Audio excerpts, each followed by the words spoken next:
forgot my hearing aids this morning. I gotta call them. Ms. Jantz, would you like Detective Vooris sworn in again, given the weekend? No, that's fine.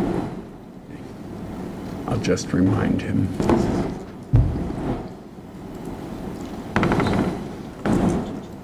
Will we be starting where we left off with the I think I'm interview? maybe a minute back, Okay. but yes.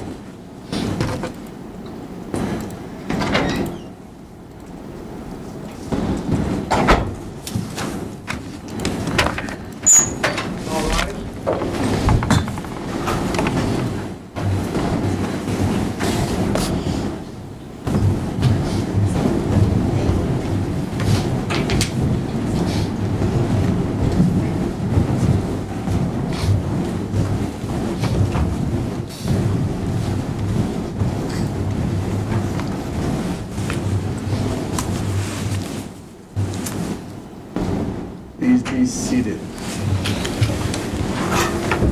Good morning, everyone. I hope you each had a good weekend. I'll start with my usual questions. First of all 16 members of the jury are present and accounted for. Did any of you learn anything about this case over the weekend? Any of you discussed this matter with any other individual over the weekend? Did you read any news accounts of the events? Again, on all three of those questions, I'm seeing 16 shakes of the head no.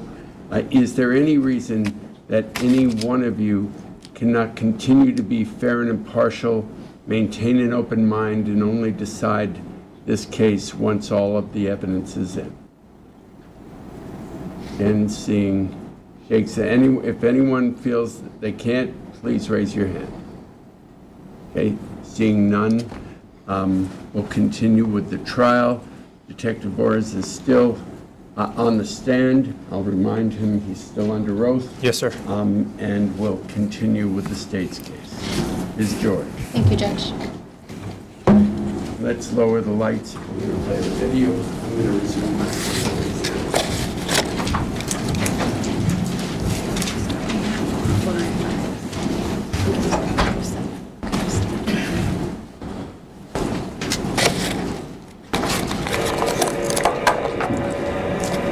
I wish it didn't happen. I wish I could turn back time. I wish that I was just, I don't know. She was saying how, she was like, I'm gonna fucking ruin your life, and I'm gonna make sure you lose your license, I'm gonna make sure nobody ever comes to you again. And I was scared, and I was hurt.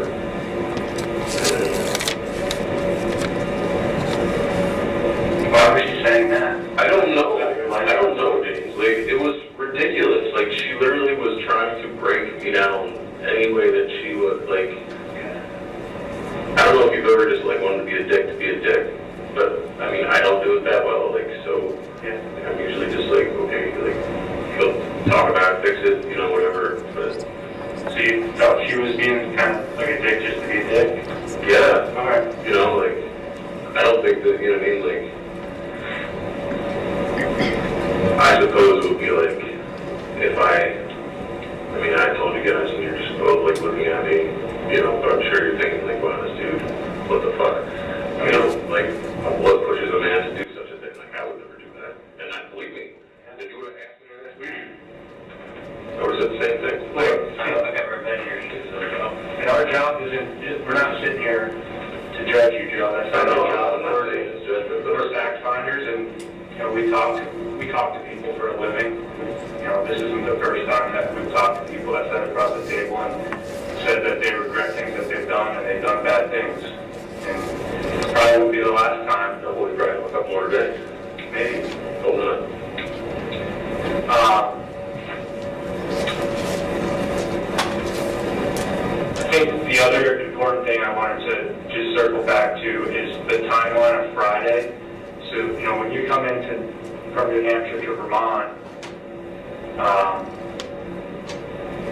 know, it's my understanding you told us that your sister had an Airbnb. And I just want to clarify because I think you said basically put it in park and the argument with Emily basically starts.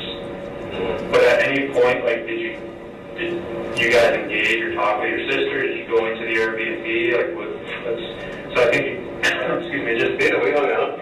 Yeah, we hung out. Like, 'cause I don't think we talked about that earlier. So if we could go through the timeline on Friday one more time with a little bit, even more detail, you know, the little things, and try to pinpoint some time, that would be helpful. So Friday, basically from you guys, you know what time roughly you left New Hampshire to come to Vermont? I don't. Not sure. No. Was it morning, afternoon, evening? Oh, Afternoon. afternoon. And earlier, I think you said you arrived in Vermont between like 7 and 8 p.m. Is that? That seems right. Okay. So when you arrived at Bolton, tell me everything you did after you arrived at Bolton. So like when you talked to your sister and her boyfriend, and like, where does that fit into this timeline? I guess we hung out with them.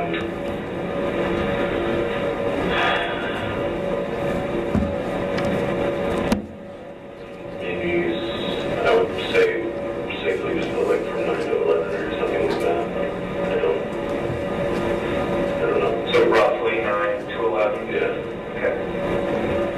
And how was that interaction with you and your sister, or Emily and your sister? Was like everyone getting along?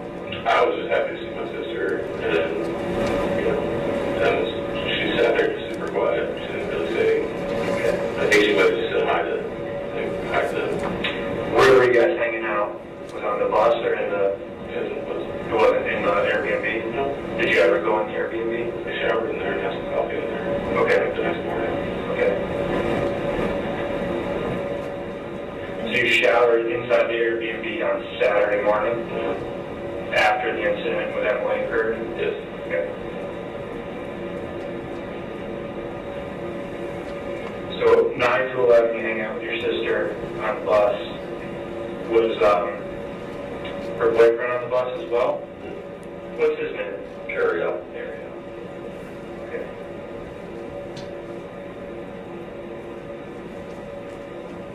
And what happens around 11 on Friday night? Nolan. So they leave, they go inside the Airbnb. They went inside. So when does the arguing start? So because earlier, When it was going inside, they were trying to go watch TV. I just want to clarify, because earlier you said it basically started when you arrived. So were you guys kind of arguing all night, even with your sister around? No, like I said, when Nikki and Ariel pulled up, I was like, hey, what's up? Then Em went quiet. She said hi to them. And then, I don't know, we like sat in there and caught up for, it seemed like an hour and a half or so. Like, so she was just sitting up there quietly, like, and then they're like, come inside and watch Netflix. Let me see what she wants to do. They're like, okay, we'll do film.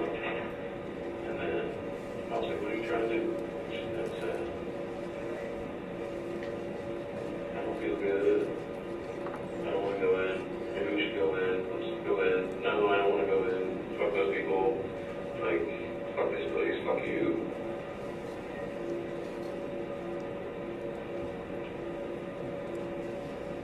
Yeah. So they're just, so your sister and Ariel's kind of going in for the night, and kind of the decision for you and Emily to go in or not to go in, was that the starting point of like, they argued, like, of Emily kind of cursing at you kind of that night? No, that was like, I told you as soon as I drove the park, like, Okay. whatever this is right here. Yeah, so it was all night. Yeah, like as soon as I turned around, like, hey, you good? And then she was not good. And then, so from, you know, roughly 11 o'clock when they go inside, how long, what time period goes by? How long before you shoot Emily? Couple hours. Couple hours. A few hours. You're not sure? I was drinking, Okay. so Tell me about that. vodka. Yeah. I was drinking vodka. Okay. Yeah. How? I drank some wine too. Okay. Some red wine. How much vodka had you had?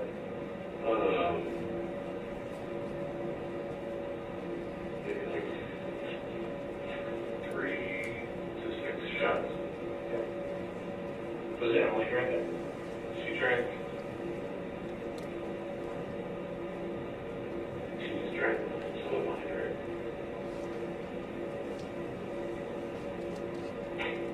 Yeah, she drank some of mine. I don't think she let her own. Was that like a mixed drink or It was like vodka Red Bull. vodka Red Bull? Okay. And then I started drinking some wine. It's Cabernet Sauvignon. Like a couple glasses of that. What kind of wine was it? I'm sorry. Cabernet Sauvignon. Okay. Camp Seth. Yep. Yeah. Any drugs or anything? I smoked pot. Anything else? No. How about Emily? She might have had like one puff. She doesn't smoke very much. She don't have like, maybe in a day she might have like 2 to 3 puffs throughout the day. So not much. And I need like a single puff, like just like light it, puff it, done. And now exhale. That's it.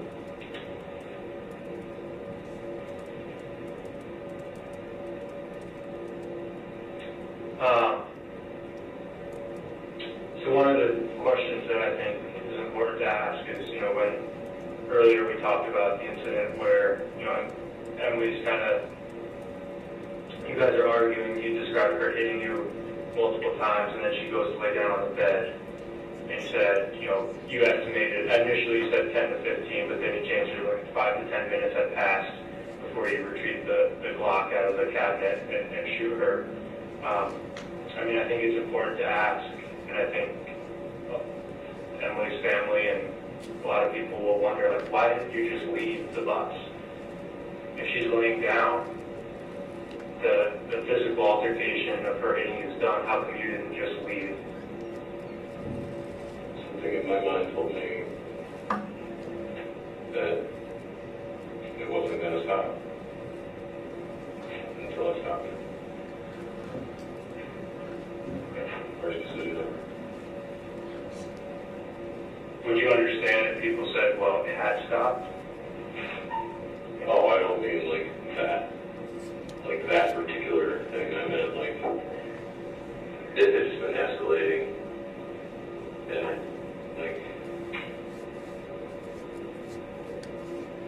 didn't see like an end. What, describe Emily to me. I never met her, obviously. Is she tall, short? She's like 5'1", 130 pounds. 5'1", 130 pounds.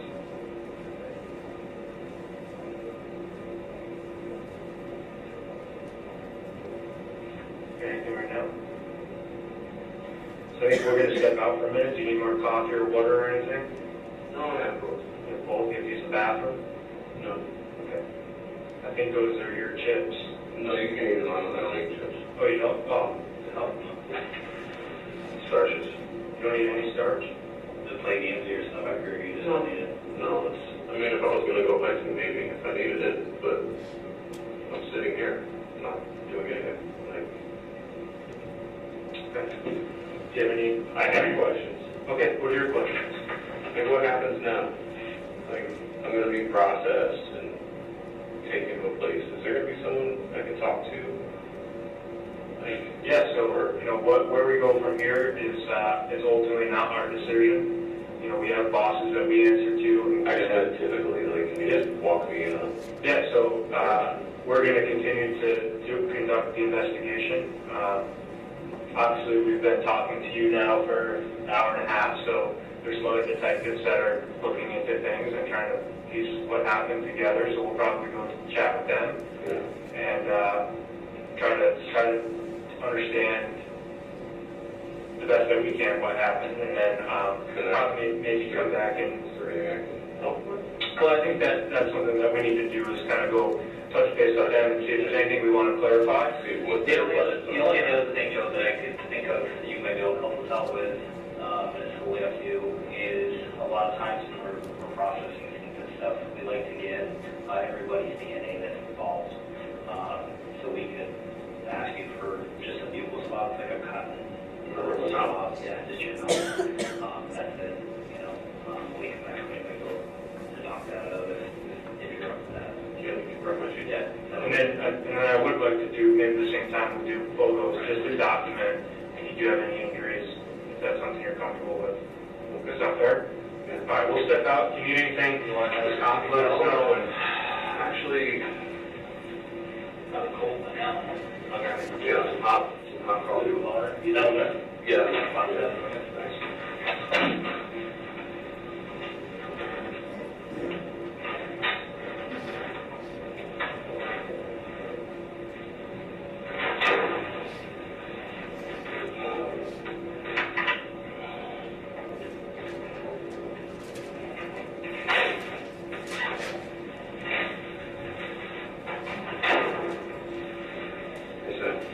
how you and Kelly feel better? Not really. No? Not really.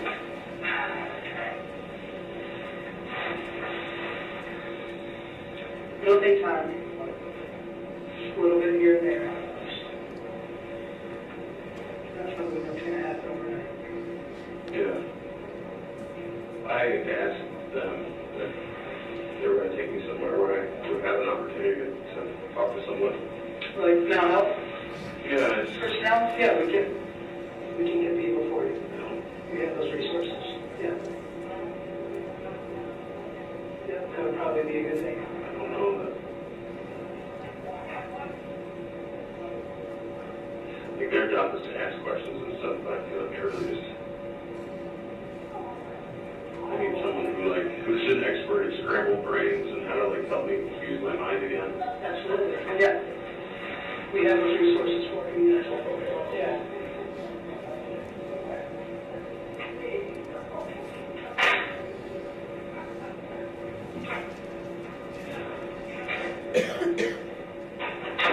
Yeah, so we'll get through this today. I can try to get some answers for you. I will make that happen. Okay.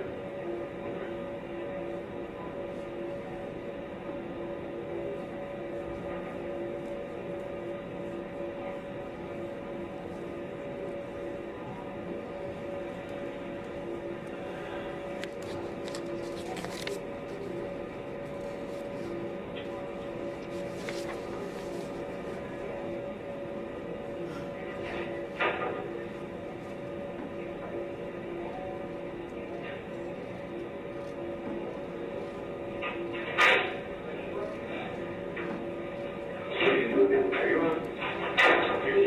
You're, yep. Yeah.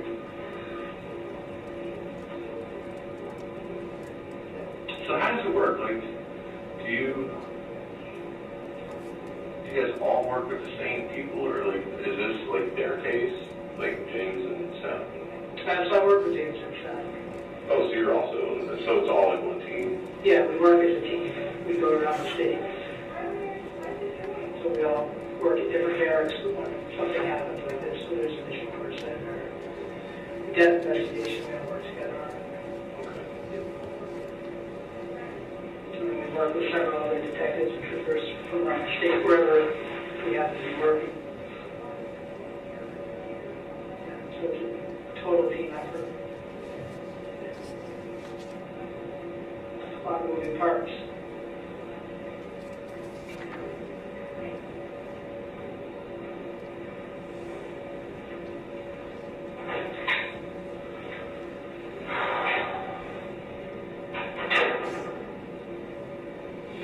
So I met your dog. You did? Yeah, Remy did. Yeah. It's cute. Yeah, I wanted to go back and, I was going to try to get back and say goodbye to her. But Yeah. So it's something we'll probably have to, give a shout out to Jason and just kind of figure out what you want to do with it. yeah. They were okay today keeping her. She's safe, we saw her. Yeah. Played with her a little bit. Okay. But we'll have to decide what you want to do with her. I mean, I don't know if they're in a position to take her or I not. don't know if they are. I mean, there's lots of people around and she'd have company. Yeah, I can certainly check with them. Yeah, that's one of the things that would be super helpful, because that was on my mind.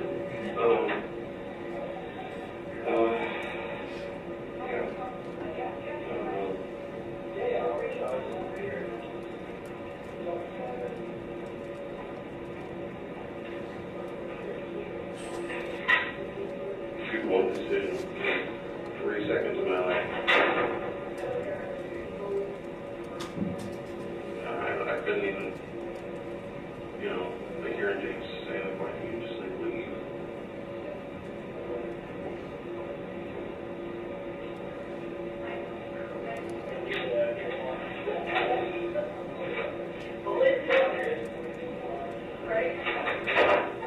Enjoy.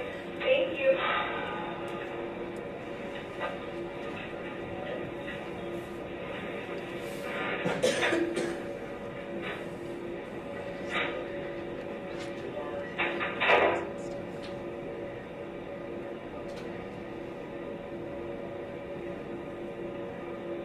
So what kind of dog is she? Rescue. Think she's got a little around her. Maybe. She's not gonna get any bigger. No, she's perfect size. Yeah.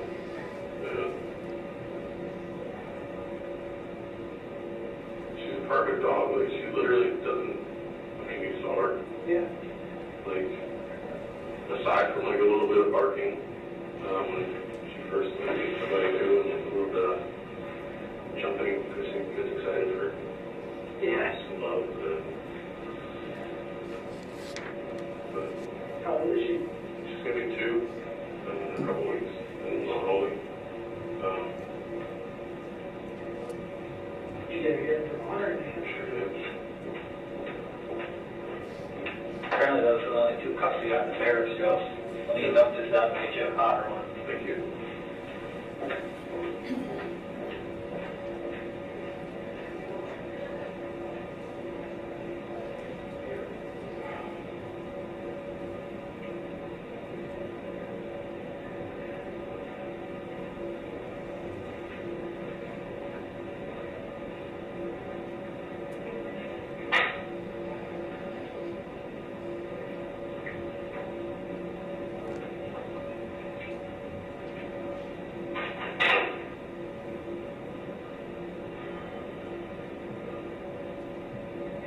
Does anybody smoke cigarettes?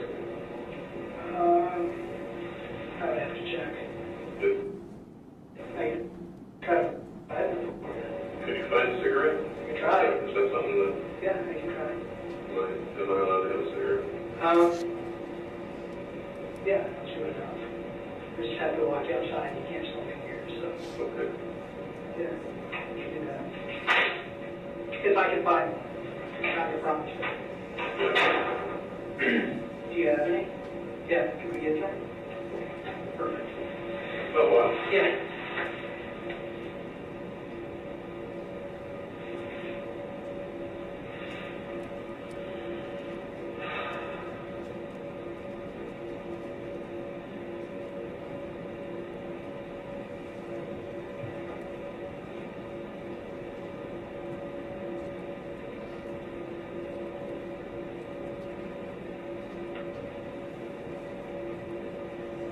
Let's just wait and see what Jason have left to say. If there's any follow-up questions, and we're done with that. Yeah, they want to talk with the other Our bosses the probably. other detectives. Yeah. Just kind of see what questions everyone has so they Yeah, can. so when we're done with that, we'll make arrangements. Cigarettes. Thank you. Thank you. So, take you out. You need a smoke? Yes. See if I can find some. Yeah, one of the guys just went to grab some, so maybe you and I can take them out. I wish somebody would take me in.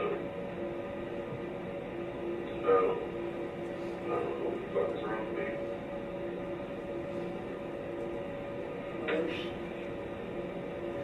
We'll get a clinician that we can talk to. That's the best. Most doctors can reach out.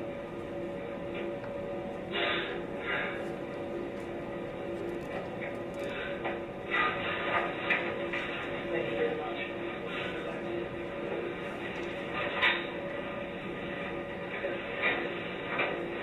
I'll just put it on.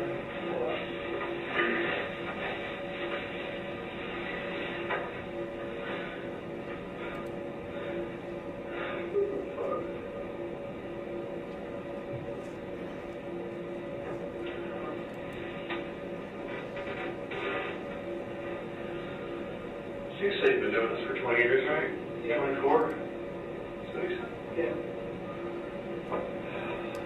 So do me a favor though, What's the favor? if you have thoughts of hurting yourself, just let us know. If I had a gun, I'd do it. I want you to,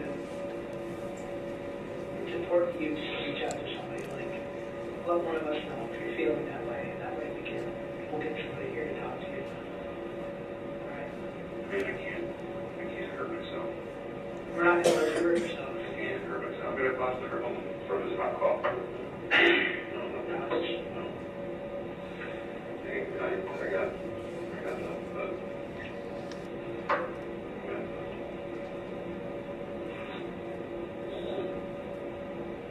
So,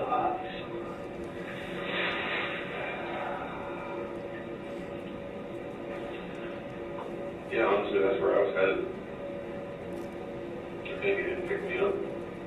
You would have had a suey on your hands today. did you have a plan? Yeah, I was gonna blame myself.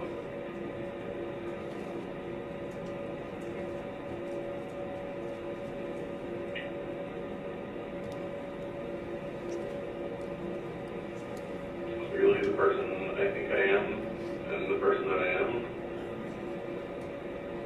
Somehow they're not the same anymore, and I feel like I'm just like a fucking passenger, man. Like my head spins, just images flashing. I can't use my mind. Like it just, I don't know. I never felt this way my whole life.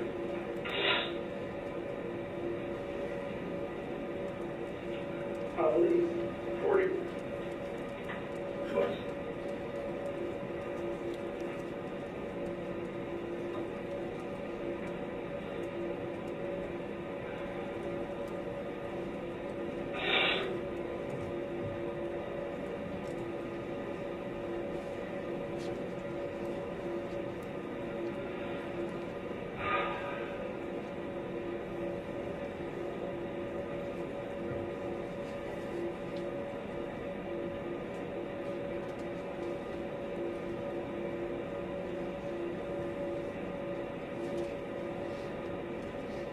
So past this part, how much do you know about like the next part?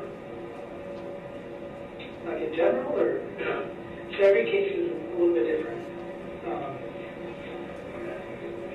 First of all, the other detectives are going to want to make sure that what you're saying is true. And I haven't really thought about it. Yes, you're right. I haven't really thought. That's first and foremost. Yeah. Yeah, I mean, we're going to verify some stuff and then, Yeah. Cigarette time. Yeah. You want one? Oh my, that's what I heard. Jesus. We'll walk out with you. Okay. Thanks, Sam.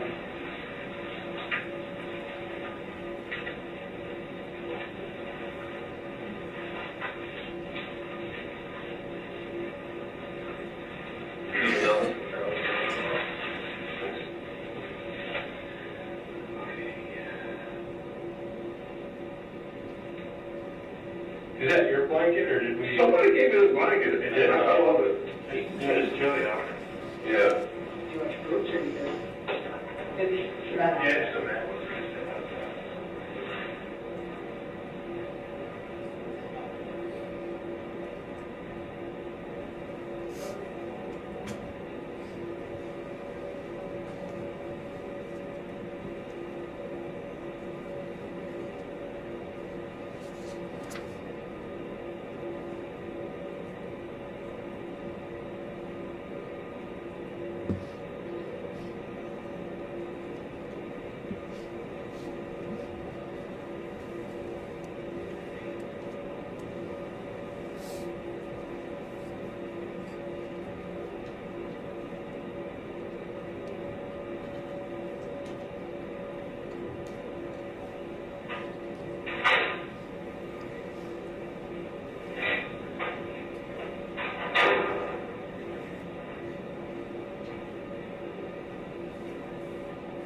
you guys don't have like some kind of pad, like a digital? I wish. A lot easier. Right.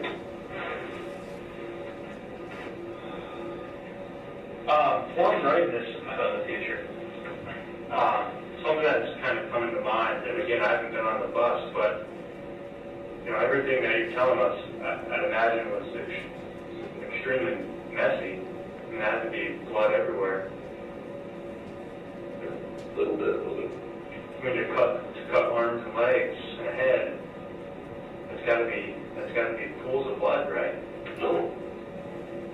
No? No. Not full of blood. Maybe What was it like? maybe like somebody spilled a Gatorade. Like a full Gatorade? Maybe like a full, I don't know, like a 16 ounce or something. Well, how soon after shooting Emily did you cut her up?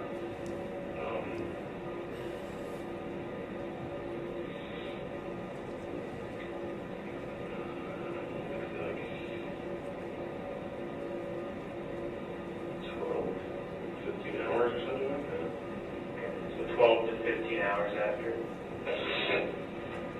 Did you have to clean up any like mess from doing that? It was a little messy, so I cleaned it up. Tell me about cleaning it up. I just wiped it up and put the links in bags, and they're in the bags. The rings and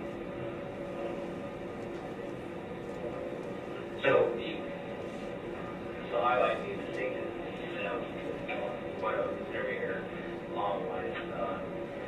So we talked about, we essentially shot her in the vent. I think we said that was like 1 o'clock in the morning, somewhere in there. So it was 12, how many hours after? 12 to 15 hours. So we're talking, so that's Saturday. So we're talking 3 o'clock in the afternoon on Saturday. Like, Well, it's midnight to noon is 12 hours, and another 3 hours would be 3 on Saturday, 3 p.m. on Saturday.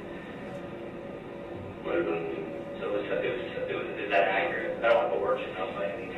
that, yeah. Okay. Yeah. And where was that? Was that at the parking lot? No, that's that was at, it wasn't at Bolton, it was in St. Albans. So Where in St. Albans? I'm sorry. Where the bus is now, at Bolton. The line. Yeah. Okay, so we're all on the same page. So the cutting of Emily's body occurred inside the bus while it was parked at the lanes. Correct. And I might have missed it earlier too. So that you were parked somewhere near the Airbnb. That's the impression I got. Right. Where exactly were you parked? There, I don't know the area. There's a parking lot. So there's a parking lot. So you were parked. It's like a building. Okay. The condos and then parking lot. Okay. Right outside the Gotcha. building. Gotcha. So essentially she was complete, whole, and then you drove back to the lane. That's where you tore the bags in the shower. Yes. Okay. And then at any point during this incident with Emily, did you have help from anyone? No one helped you dispose of the body, no one helped you clean up, no one provided any tools?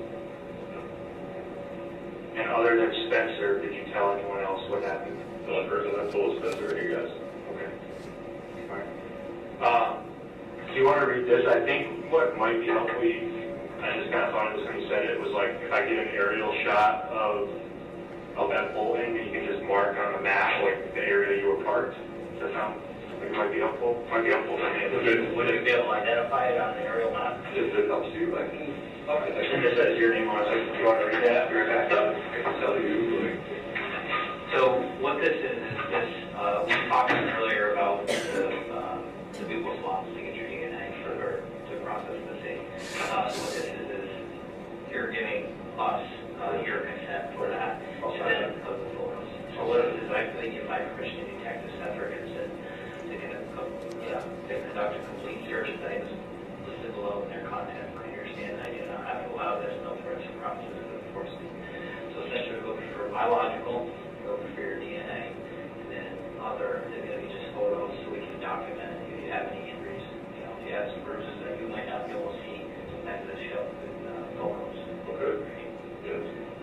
So if you're in agreement with that, what I'll do is have you sign here, and then date and time it, and I'll witness it for you.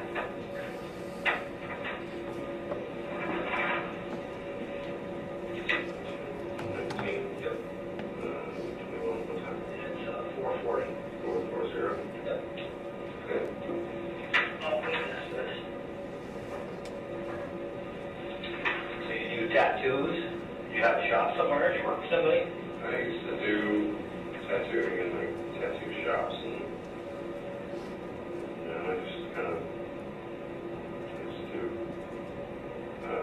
freelance. Somebody will message me if they want something, and set up the time and the design they want, and then we'll get together and do it. Did you do all art on yourself, or did you have other people look at it? I finished this when the guy started it and walked away, and he left the thing sitting there, so I just finished it while he was helping other people. But You work around here?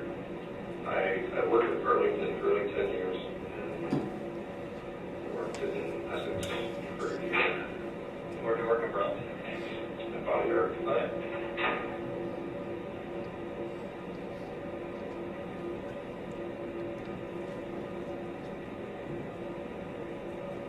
yeah. Yeah, I got family crest. You do? Yeah, so I'd like to try to maybe get something on their shoulder at some point. Just gotta find something. I want some shadowing, so in southern Vermont, there's not, a lot of people don't do shadowing or they don't do a great job, so I think it's just key to try to find the right person. You gotta find somebody that can like actually see it through. A lot of people, it takes hours and hours and hours and lots of focus for all of those hours. Yeah. I don't know, you gotta have somebody that's gonna like do it right, or they're just doing it. You know what I mean? Like they're just doing it. Right. Yeah. I typically, I try not to like pull images. I mean, with a family crest, you can't really, it is what it is. Well, I would say a family crest is something that is, kind of unique, but it's not carved in stone what it actually is, so. Yeah. I mean, it's like, that sort of thing, you pull a reference and you do the thing. Right. But most times I try to just take, The unique. I usually just try to take what they have to say and then make something original. So that way, I feel like that way you get the best experience, Right. Yeah. I kind of get a kick out of people when play stamp books with like clip art. Oh, do you want this? I don't like to do the same thing over and over and over. So you're going to photograph me in here, or? Yeah, I think that's the plan. One of our colleagues has an actual camera that takes a little bit of pictures, iPhone 6 or whatever this is. So, I just want to wait for James before we get too carried away. He's trying to print out a map, an aerial map, so you can show us where you're parked. Yeah. That's a pretty cool, bus or RV. You convert that all yourself. Yeah. That's cool. Diesel or gas? Gas. Yeah, my plan was to we had a plan to work and save and then travel. Yep. Go see, Yellowstone and the Canyon and Joshua Tree, Colorado. That was when we started, that was the plan. And working and stopped helping. Helping financially. Yeah, she wasn't working, she wasn't contributing to anything really. Find a picture.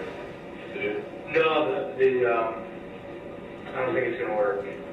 The picture is bad and the furniture is not working. But another sergeant's gonna come in.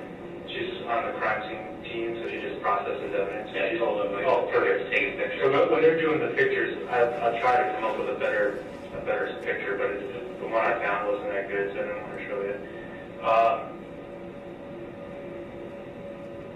Yeah. So they should be introduced in a minute. Anything we haven't talked about? I know you guys were chatting there, but We were just chatting about, he worked about 10 years at Bonnier, Burlington, doing the tattoo artist up there, and then worked about a year in ethics. That was kind of a freelancer doing work.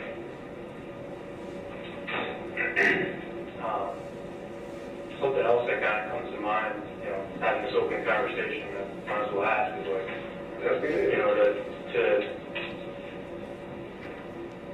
is this the first time that something like this has happened? Yeah, Yeah. It Seems like pretty, it's awful. pretty in-depth. It's fucking awful, dude. Like, I don't know if it was you or if it was Sam, but if you would have talked to me a week ago,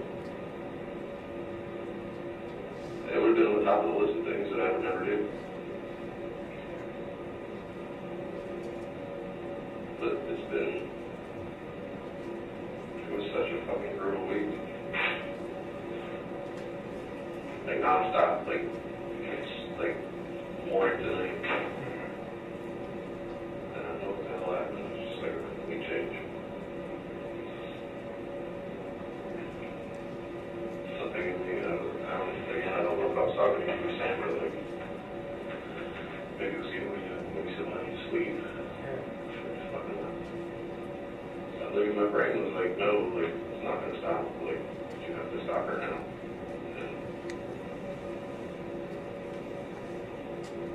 The part is like, no, this is not the way. And then all of a sudden, like, I don't know, like, I just had this like wave come over me. And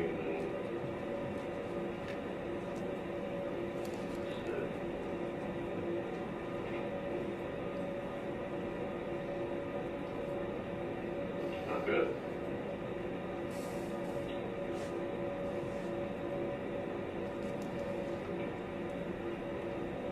All right. Well, why don't we go see where they're at? And just put your name in there, okay? So it's Joseph, right? Tell your last name. F-E-R-L-A. F-E-R-L-A. Zito.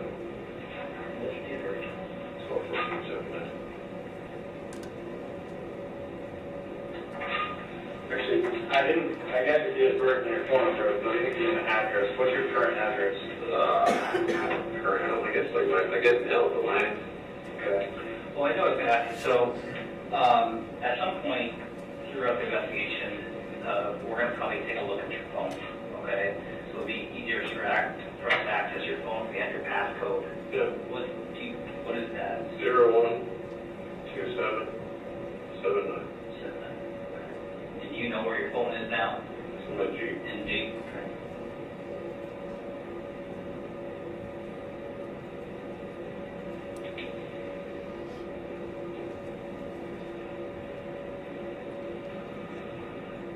Do you need anything else?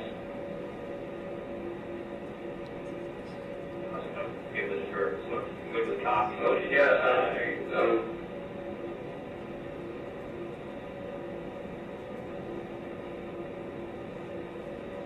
maybe another, maybe another pop of office cig. Yeah, I can do that. What's that?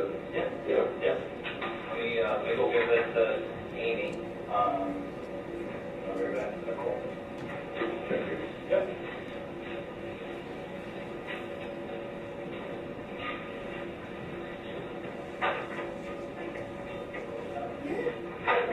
Joe, so this is Aimee. I got it.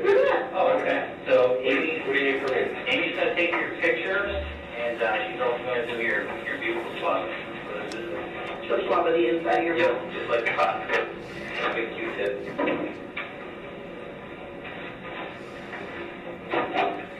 How was your sandwich? Are you good for a second? Yeah, thank you, I appreciate it. You're welcome. Nicely full-size and Robbie. What is it? Robbie. Robbie. Oh, you're Robbie. Yeah, great. Great, I'll hold this. We're getting through it. All right. So what I'll have you do is just stand up, and then I'm just going to take a series of photos of you front, and then side, and then back. And then let me just see your hands. I know it sounds like you showered and everything, right? Yes. Yeah. So I'll probably just take a picture of your hands. And then the buccal swabs are super easy. You just open your mouth. We take 2 swabs on one side, 2 swabs on the other. And then, yeah, I don't think we're going to need to swab your hands, but we'll take it from there. So I'll just have you stand against the wall. Here? Yeah. Yeah. Did you have your sweats on underneath? Yeah. Oh. Looks like where'd you get those sweaties? All right.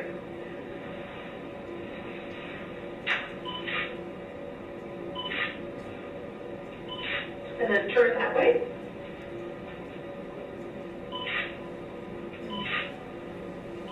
And then turn and face the wall.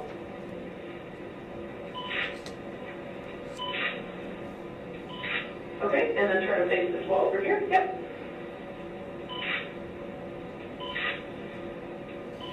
Okay, and then let me see, hold out both your hands like this for me.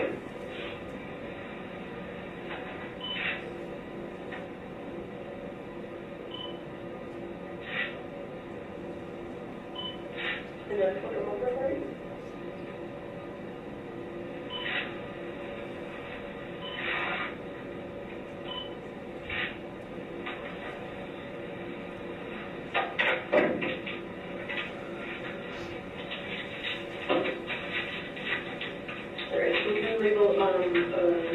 Envelope that with, we'll do right cheek first. Yeah, please.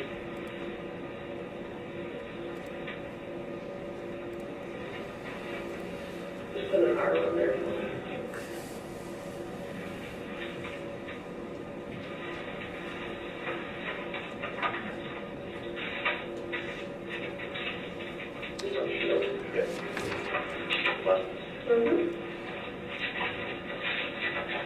And what?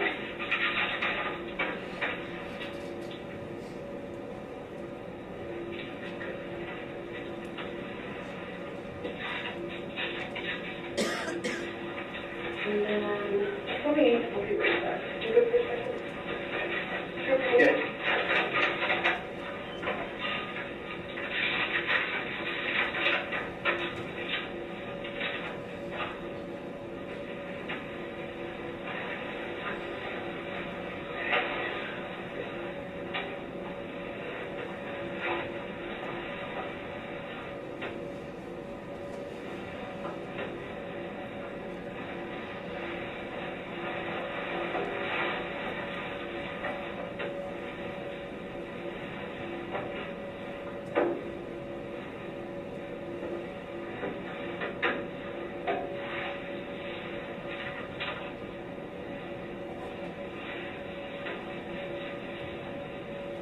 Where'd she go? He just wanted to get something, I'm not sure. He's just out in the hallway. Okay, so I'm not going to do swabs for your hands, but, all right, so I have not watched your interview, but my understanding is that there was some kind of physical altercation with you and Emily, and that you may have been struck, hit, kicked, something like that. Will you consent to me taking photographs of you without clothing on? And if you're not comfortable with it being me, I can have Robbie do it, to see if there's any bruising on you, or marks, or cuts, or anything like that. I don't know. Well, you don't have to be totally naked, no. I mean, we can get, like, I could do chest and maybe legs if you have underwear on. If you're willing to let me, as part of the consent, to do photographs of your body as well? Okay.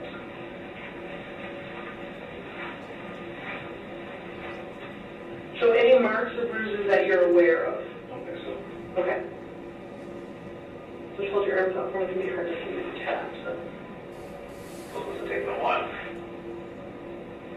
There was like, I know I got hit in this arm, I know I got hit here, I know I got hit here, I know I got kicked here, but not. No marks. Okay, turn 3, let me just check that. You said in your side somewhere? And then on your neck? Whereabouts again? No, somewhere over here. Okay. All right. Well, let's just do some photos. What's that? Is there anything, I can't see that. I can't. It's hard to I can see. see with the tattoo. Yeah, but I mean, there isn't one. There's not a tattoo up here, so.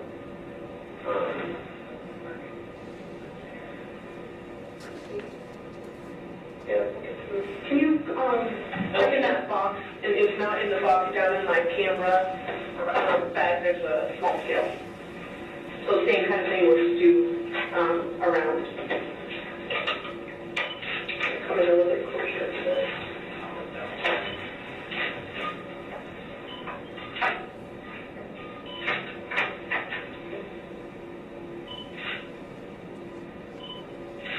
Okay, and then turn for me.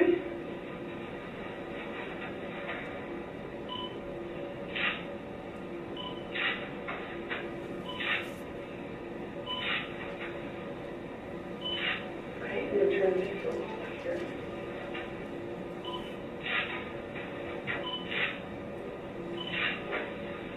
No, that's all right. Okay, no, don't worry. You good? Now? Yeah.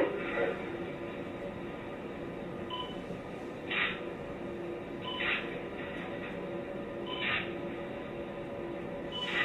Okay, so now just let me turn so that your other side is facing me. I just want to look at the inside of your neck. So turn over there. You go. There. Yep.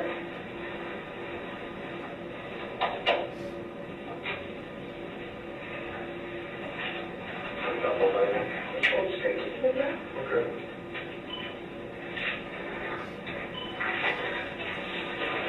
That yellow cold is just a little lower. Is there something there? Well, you know what, I have like a little, almost like a little birthmark right in my hairline, so it's kind of hard to tell if it's a little mark or if it's a birthmark, but we'll just document it.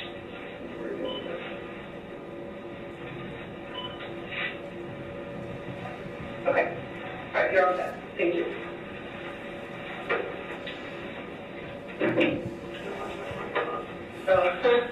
You think that's amazing. Okay. How you doing with water and stuff? Do you need more? I'm good. I could probably pee. You good? All right. Somebody take me to the potty. You got it. I will find somebody and have them come right back for you. Thank you.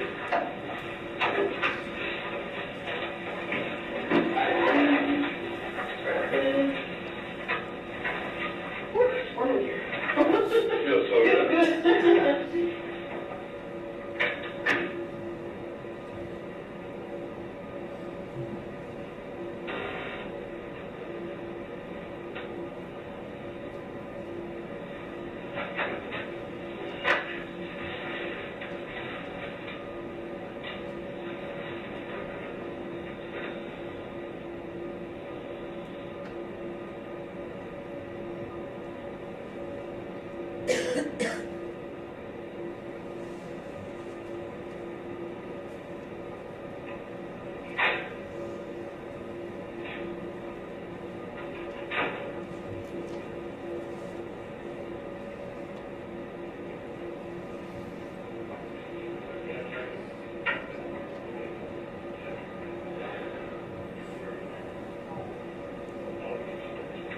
Yeah, Seth, Yeah. works for me. Great. I'll grab cigarettes if you want after you go to the bathroom. I'll pop, yeah. Yeah. That's cool. Yeah. Alright.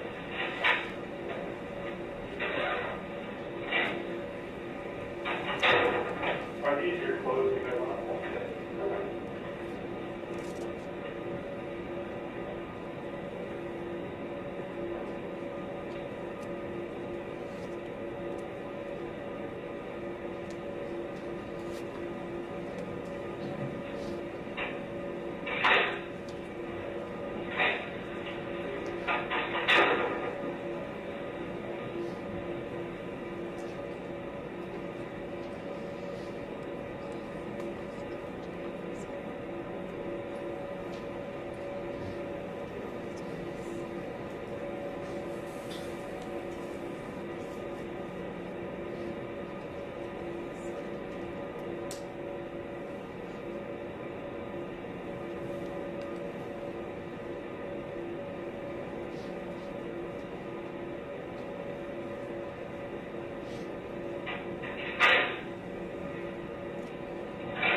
Do you need anything from us right now? You guys, it's been great, thank you for everything. Like we said from the beginning, you know, we're not here to judge him, we're just trying to figure out what happened, and I think we'll probably step out for now. If something changes, something comes to mind you think is important, you want to talk to us, you need a drink, you need to go to the bathroom, whatever it is, just let us know. You comfortable right here for now? Yeah. Okay, cool. Thank you. I'm going to take this stuff with me, just because of the money that I can't leave you in here. I know you're not going to eat the chips, but if you change your mind, they're there, okay? Okay. All right.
Detective Sergeant Vooris, is it your understanding that for the next about 40 minutes of the interview, Mr. Ferlazzo is laying on the floor?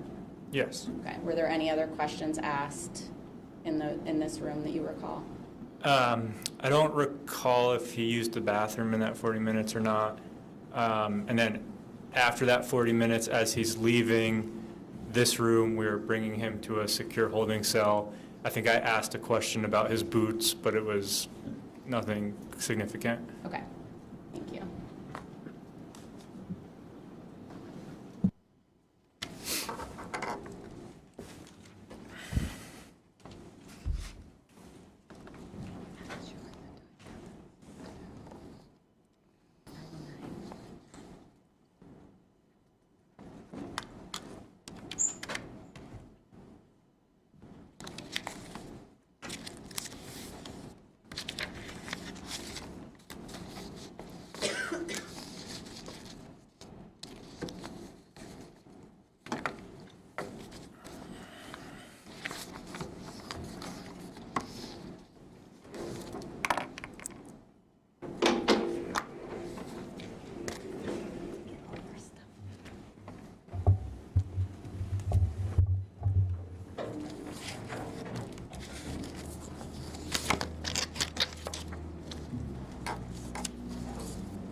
Okay.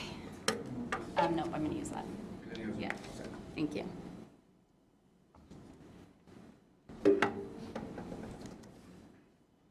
And Detective Sergeant Vooris, while the video is playing, there's a time at the bottom, a running time. Is that the actual time of day? Yes, ma'am. Okay. And so when we just ended the video, it was approximately 5:07 p.m.? Yes, yes, ma'am. Okay. During that entire interview with Mr. Ferlazzo, did he ever say that he was unable or unwilling to speak to you? No. Did he ever say that he felt forced to speak with you? No. And did you provide him with anything that he asked for?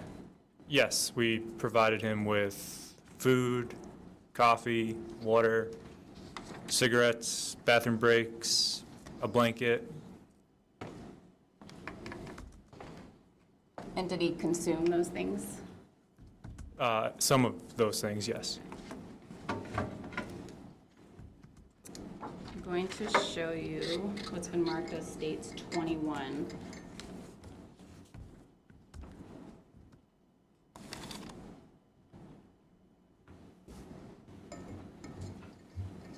Are you familiar with this document?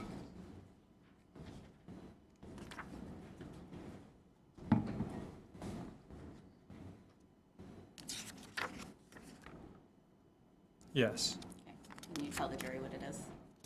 It's a transcript of the recorded interview. And does that include everything said in the interview room?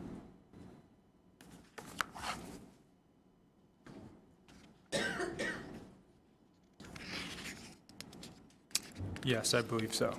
Does it also record the breaks? I believe it records the breaks as well.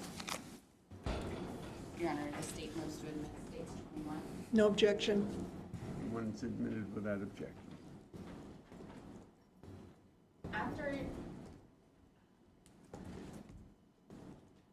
At some point, do you move Mr. Ferlazzo to a different space? Yes. Okay. And do you recall approximately what time that was? I believe it was about 40 minutes after the 40 minutes where he laid on the floor, just before 6 o'clock, I believe. Okay. And where was that space? So at the St. Albans Barracks, we were in the interview room. We moved him to a secure holding cell. Okay. And did you speak with him while he was in the cell? I did. Okay. multiple times or just once? multiple times. Okay.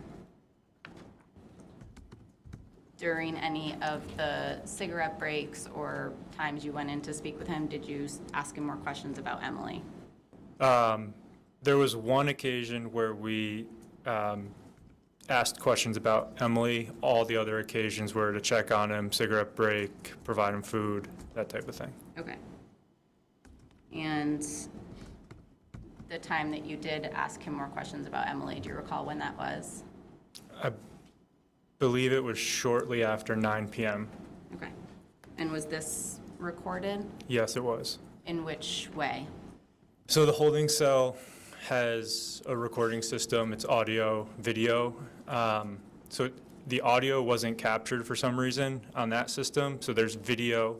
And then as a backup, we have a digital recorder that I had in my pocket because sometimes technology breaks.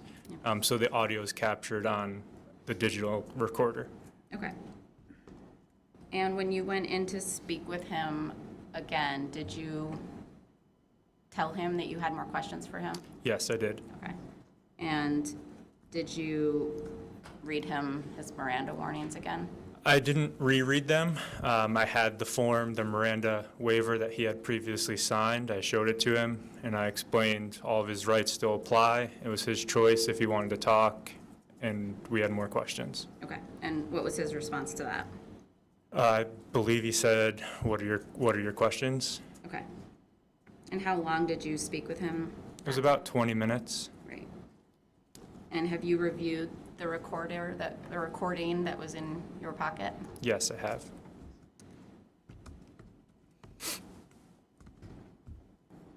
The state identified that as states 20. You reviewed that before your testimony today? Yes, I have. And is it a fair and accurate depiction of the conversation? Yes, it is. Okay. And did we also provide you with a transcription of this conversation? Yes. Okay. And that's marked as states 22. Judge, the state would move to admit states 20 and 22. No objection. 20 and 22 are admitted without objection. Are there points during this audio that are hard to hear? Yes. Can you explain to the jury why that is? So the handheld digital recorder that I use, I keep it in my pocket. So occasionally you can just hear like the rustling of my jacket. Thank you.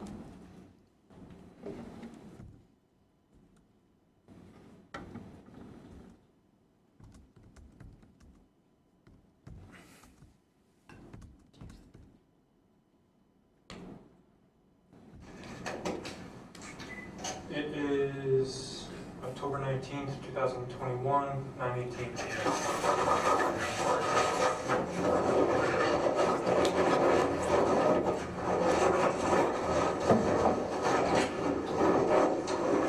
Hey, Joe? You got a second? Can you sit up for me? You doing okay? How's the pizza? Yeah, it's okay. It gets old after a while, you know?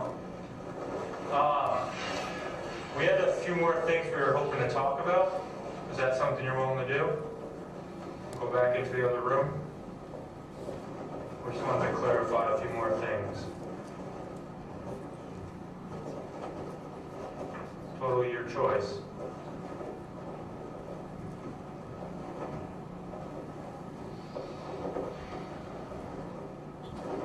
Or if you don't want to walk all the way down there, we could do it in here, but we prefer to just sit at that table, but whatever you're more comfortable with, again, it's your choice.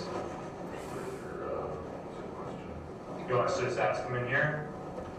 Okay, you said yeah, okay. So I'm gonna step in, just before I ask the question, I just want to show you this form we went over earlier with all your rights. I just want you to know that this Miranda form that you signed earlier, that all these still apply. So this is still in place. So at any point you want to talk to us, you just let us know, okay? Seth and I appreciate the conversation that we've had, the honesty that you've provided, and it's taken us some time to try to, what we like to do, check and verify things, right? And so we appreciate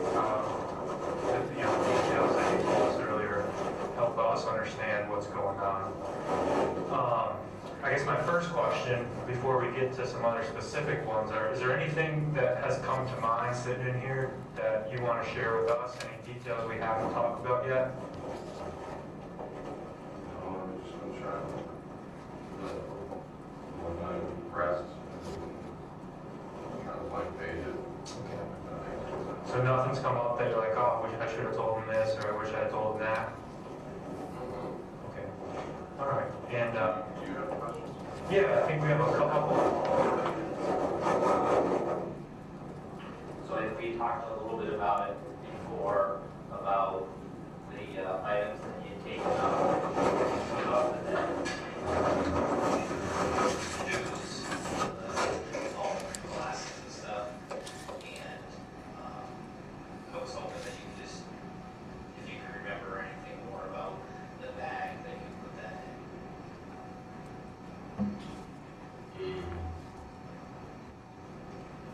It was like a food shopping bag. Do you remember what color it was or anything about? White, okay. And you talked about that you're pretty confident that if you put that bag in a garbage can at the Richmond gas station, did you put that white bag in any other bag, or did you put the white bag in the garbage? You know what I mean? Did you put it in a black bag before you put it in the garbage or anything like that, or just the white bag? Pretty sure it was just a white bag. Okay. I appreciate that. When you say fruit shopping bag, was it paper, was it plastic? A plastic. Do you know where it was from? Like shawls and dirty bags. Oh, right. I remember saying that.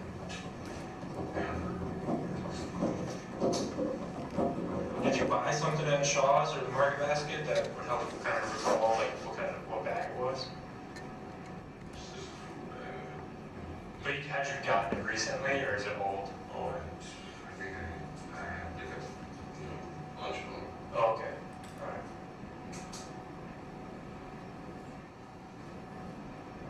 And then, you told us earlier that you grabbed the Glock out of the closet and jumped on the bed. So I was hoping we could just talk briefly about, when you jumped on, so they jumped on the bed or jumped on her correctly? How did that kind of play out? Jumped on, well, yeah, like jumped on the bed. I jumped on her, she was on the bed, like. Okay. And you had mentioned, when we talked before, you said that you don't believe she was sleeping because she was still kind of saying stuff under her breath to you. Yeah. When you jumped on her, did she say anything to you? Something like, are you fucking kidding me? Or, you gotta be fucking kidding me? Or something like that.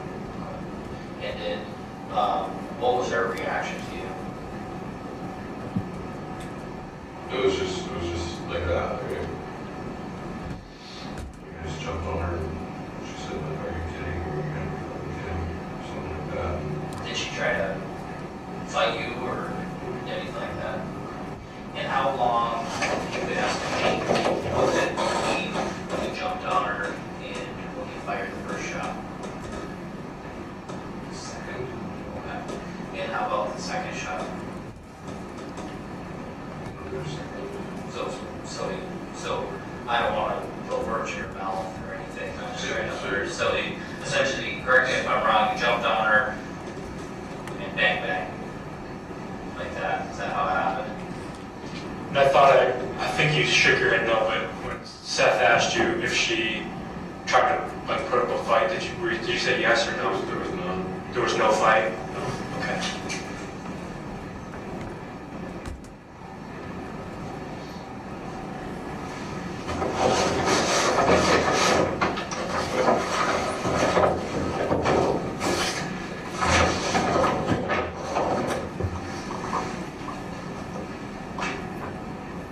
In the bags that you used,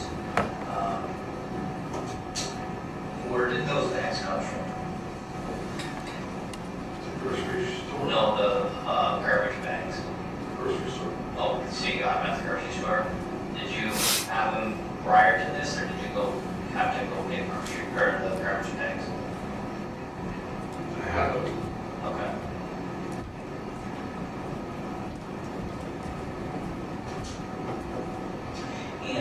want to take you a little bit back a little bit. You talked about your trip to Vermont. You said that everything's pretty good and it was pretty good, right? Did you guys make any stops or do any sightseeing or anything like that on your way in here?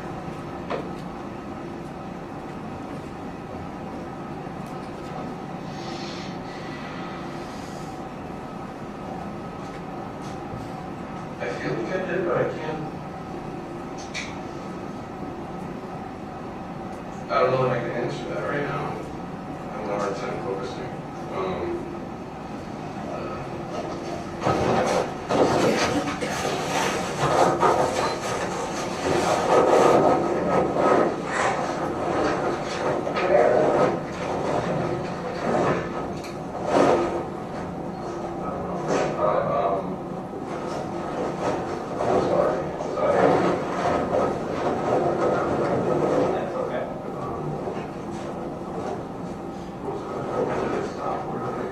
Yeah, so my question was, is when you guys looking at your travels in Vermont, previously we had talked about when they asked you, can you tell me about your travels here? You said it was pretty enjoyable, really happy. So my question to you now is if you made any stops or did anything between New Hampshire and arriving in Vermont?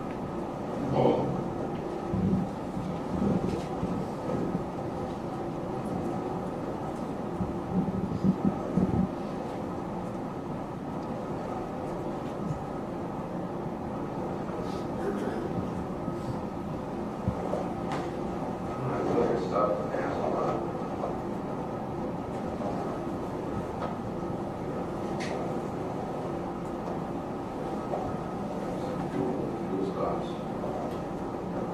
Can't imagine nothing is completely gas my budget.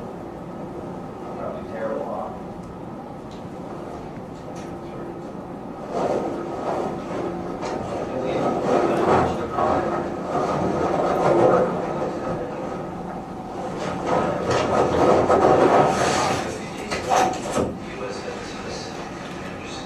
So have you ever thought about anything like this before?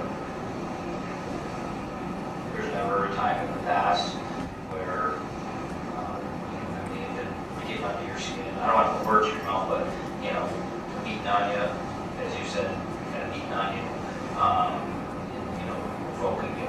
Was there ever a time when you felt like you could do something like this to her? no. No. I guess,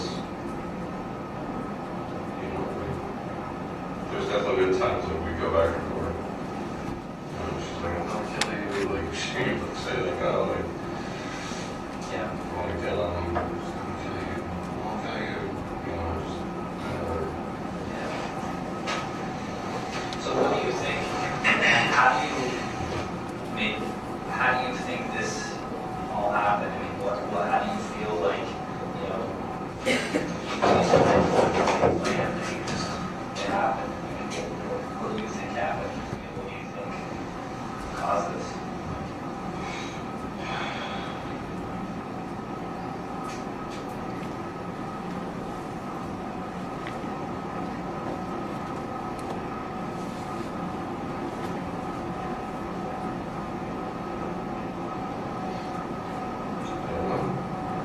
I remember sitting there, On the couch? just trying to, like, it was raining.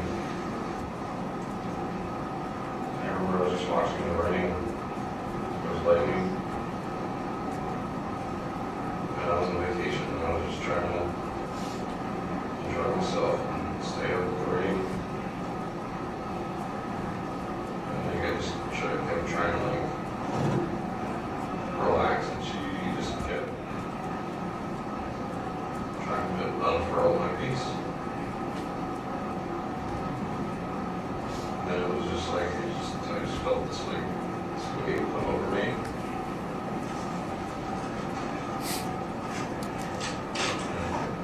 Yeah, it was like, What did that make you feel like? You talked about before, like you felt like a warm sensation in your body. yeah, like it just awesome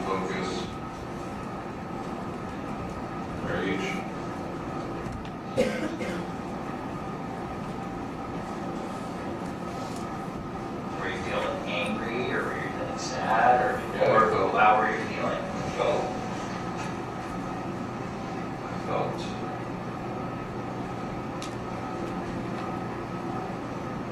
pushed, fed up.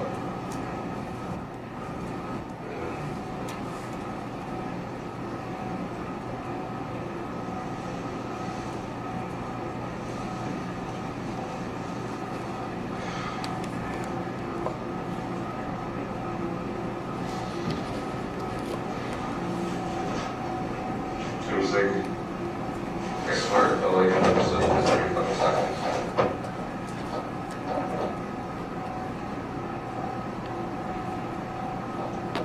And it was just quiet.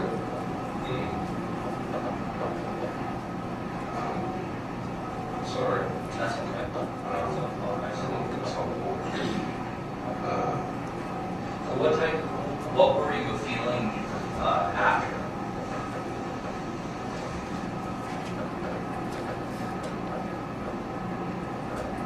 Disgusted. In what way? I'm disgusted with myself. So you feel disgusted with yourself? Like in disbelief of what happened? Yes, sir. I still wonder. I can't sleep.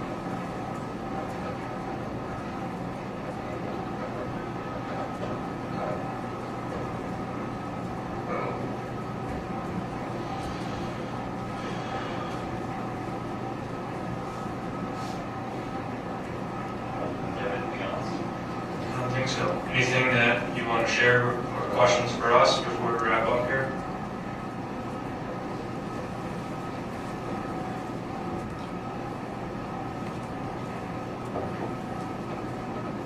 Nothing that comes to mind. Maybe I can have it. Do you have like a... Yeah. Can you leave me? I can It try. sounds like you have a question, but... No, I don't. I can try to kind of explain the process from here. But before we get there, I guess I'd just say, like, I appreciate the honesty today. You know, I hope you feel that we treated you okay today. Yeah. It's, you know, our job isn't to judge or make judgment on anyone. We're fact finders and we're trying to piece this together. So we appreciate your honesty and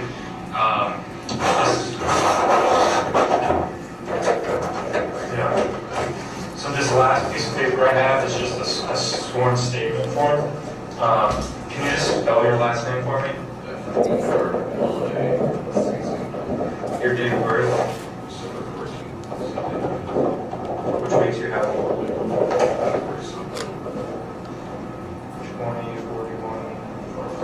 20, 41, you'll be 42 this year. What's your legal address, your residential address? They're getting out of the lines place. Do you live there?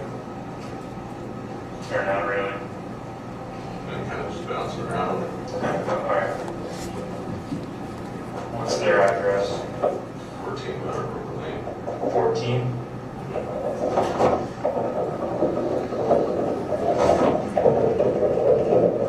Oh.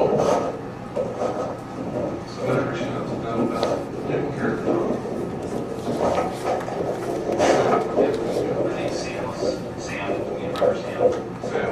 Sam, yeah, he was going to reach out. Jason, Sarah. Right there. She's so good. She's pretty happy to tell you to see us. She's so good. What was your phone number? Your two? It's 35. Appreciate it. So this sheet says that on October 19th, 2021, I, Joseph Ferlazzo, did I say that correctly?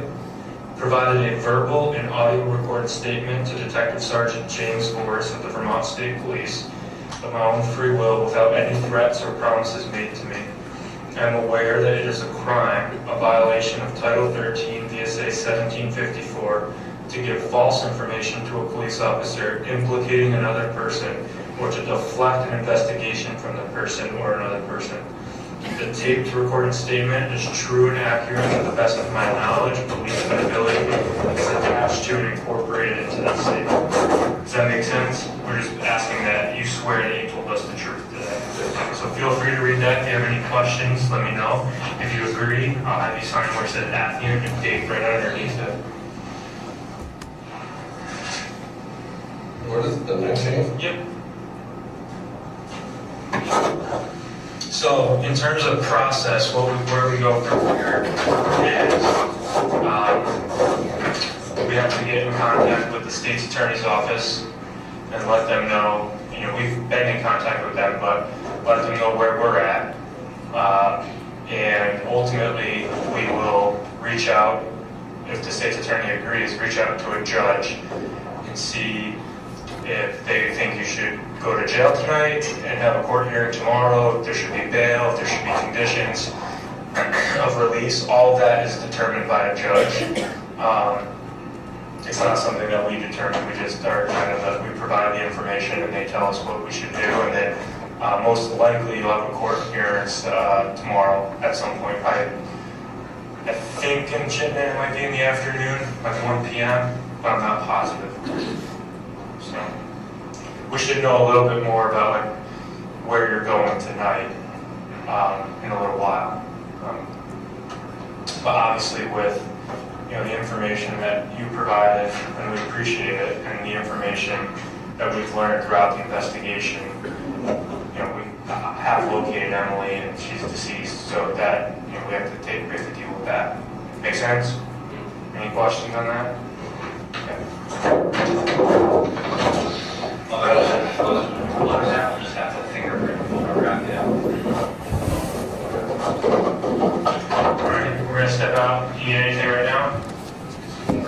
Okay, we can do that.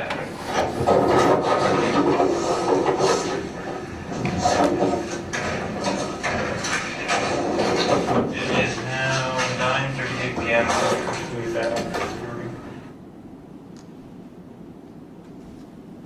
Why don't we take our morning break now?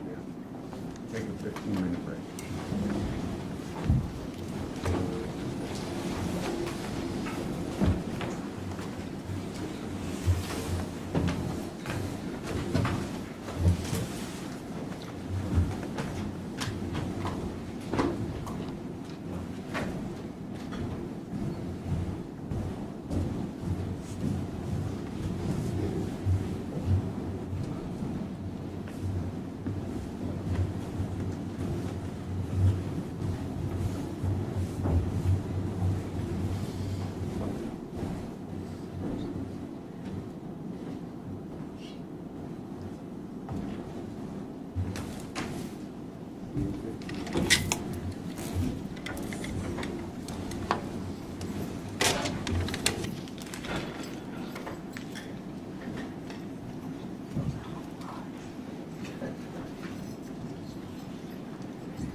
file a motion to raise the temperature? Is that how that works? They said that, they don't have access. Well, that's dumb.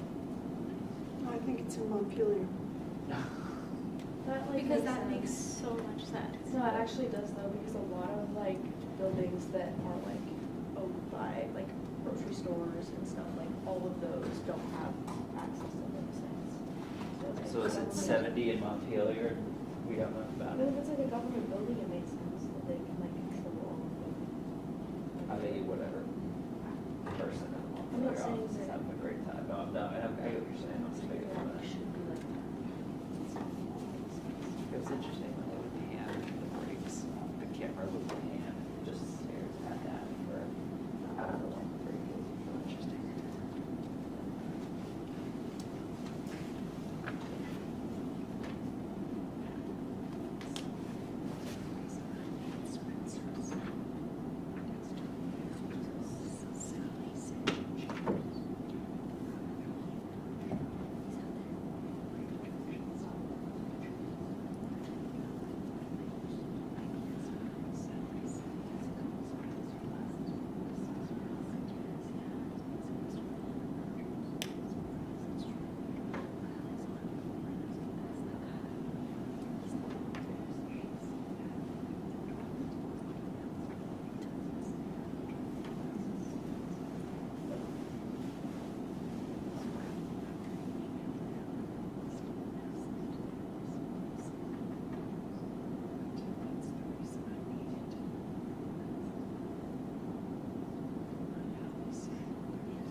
Please be seated. Jury is all present and accounted for. We'll proceed after our morning break. Ms. George. Thank you, Judge. Detective Sergeant Vooris, what is the approximate total time that you spoke to Mr. Ferlazzo on the 19th? I believe it was about 3 hours. And at the end of the audio that we just heard, it appeared that you asked Mr. Ferlazzo if he was willing to sign a sworn statement form. Yes, ma'am. And I'm showing you which been marked as states 129.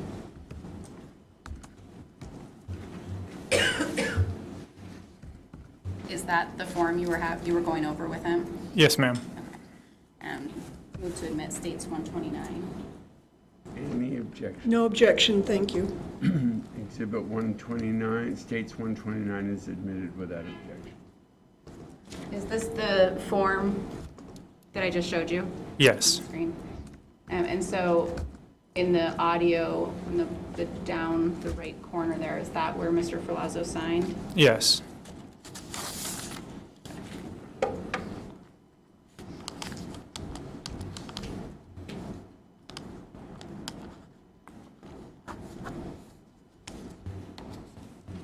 And when you asked him if he was willing to sign this, did he make any indications that what he told you wasn't truthful? No, he did not. Before moving on, the individual that you spoke with and that's on the video with you, is he in the courtroom today? Yes, he is. Identified as Joseph Ferlazzo? Yes, he's at the table, blue shirt, black tie. Thank you. Judge, the state would ask that the record reflect Mr. Ferlazzo has been identified. So reflected. Have you interviewed individuals related to homicide cases prior to this one? Yes. Do you know how many approximately you were the case officer on? At that time, I believe it was around 10, maybe, approximately. And have you done others since? Yes, since then, I've been assisted or been the lead on about 50 homicide cases throughout Vermont. I would say the lead on 15 of them. Okay. And in your experience, is it common for people to appear tired or stressed during those interviews? Yes. Have people declined to speak with you during those interviews? Yes, they have. Have people told you that they don't feel comfortable speaking with you? Yes. Or that they aren't in the right state of mind to provide an accurate statement? Maybe not in those exact words, but people have declined to speak with me for a variety of reasons. Okay. Did Mr. Ferlazzo ever make any such statements during the time you spoke to him? Never. He did make a few statements about his mind not being right. Did that concern you in a way that made you question his ability to give a statement? It didn't concern me from my standpoint because Mr. Ferlazzo was articulate.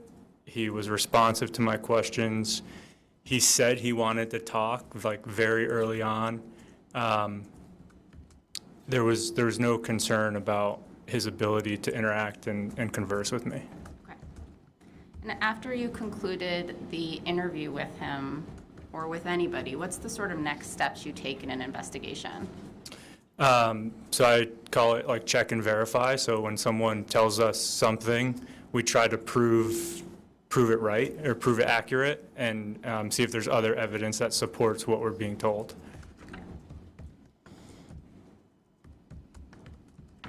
Actually, before we move on to that, I'm going to show you what's been marked as states 13. Do you recognize this? Yes, I do. Can you tell the jury what that is? This is a sketch that Mr. Ferlazzo drew during our interview. Okay. Is that a fair and accurate depiction of what he drew? Yes, ma'am. Okay. State would move, or state 13 would be admitted. Any objection? Any objection? Oh, I'm sorry. No objection. States 13 is admitted without objection. And is this that sketch? Yes. Okay, so it's a little bit small, but can you kind of describe to the jury what it is? So it's the sketch during the interview when Seth and I, or Detective Sergeant Richardson and I, were talking about the layout of the camper van with Mr. Ferlazzo. He drew the sketch. It's kind of, maybe appears upside down on the screen, but the bed is at the top. And then he depicted a couch, a closet, the bathroom, and he depicted the location where Aimee currently was at the time of the interview. Okay, thank you. Okay, so the check and verify, is that what you called it? Yes. Okay, so in this case, did you, after you interviewed Mr. Ferlazzo, did you work to confirm or deny things that he'd made in his statement? Yes. Statements that he'd made. And were you able, during the course of your investigation, were you able to verify any of the statements that he made? Yes, we were. And specifically starting with the location of the incident, were you able to confirm? Yes. We spoke with his sister, Nikki, and she provided information that was consistent with what Joe provided us. Emily's geolocation data was consistent with being at Bolton Friday evening. And he told you that the homicide had occurred while Emily was in bed. Were you able to verify that? Yes. Okay, and how were you able to verify that? The physical evidence is consistent with that. You know, the pillow from the bed sheets, the bed itself. And what about where he shot her on her body? Yes, that was confirmed during an autopsy. Okay. And he made statements about firearms located in the van. Yes. Were you able to verify that? Yes, there were firearms located in the van. Okay. How many firearms were located in the van? I believe it was 2 handguns and 3 long guns. Can you describe what a long gun is? Like a rifle. I think there was like a short-barreled rifle, a shotgun, and another rifle, and then 2 handguns. Okay. Did he tell you during your interview that Emily owned any of those guns? No, he did not. Did he tell you that Emily had a gun? No, he did not. Did he tell you that Emily slept with a gun under her pillow? No, he did not. Did he tell you that Emily possessed or used a gun at any point? No, he did not. May we approach? Yes.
And Judge, actually, I'm gonna start with a stipulation.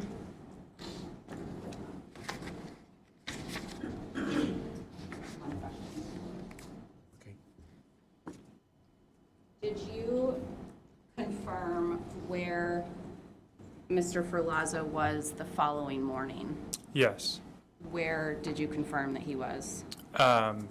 We obtained video of him out to breakfast at Maxie's in Waterbury, Vermont. Okay. Judge, if the court could read stipulation states number 117. All right, there's no objection to the admission of one. No objection, Judge. Okay, stipulation number 2. Members of the jury, the state and defendant Joseph Ferlazzo have agreed that you may find certain facts. This is called a stipulation.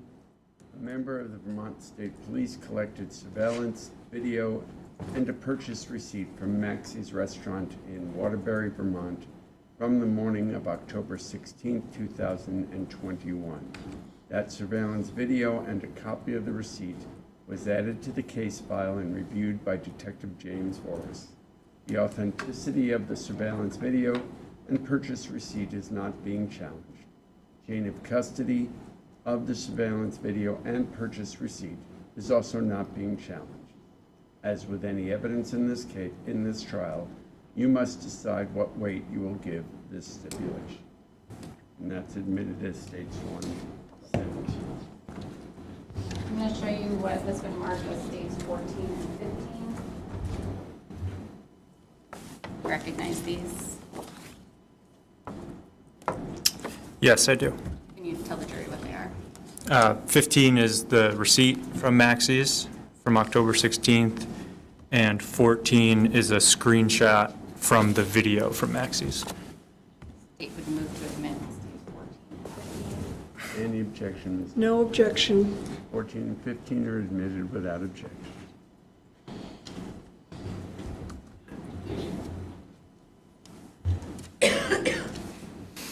Detective Sergeant Vooris, is this the screenshot from the surveillance? Yes. And can you just tell the jury sort of what they're looking at here? This is inside Maxie's restaurant in Waterbury, and Mr. Ferlazzo is in the kind of in the middle, maybe upper left side of the screen near the door. Okay.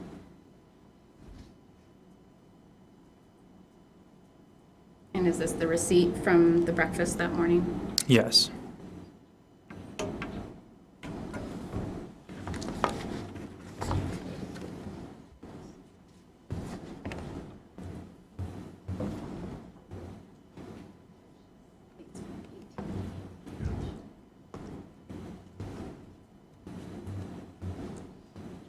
Were you able to confirm where Mr. Ferlazzo went Saturday night with his sister?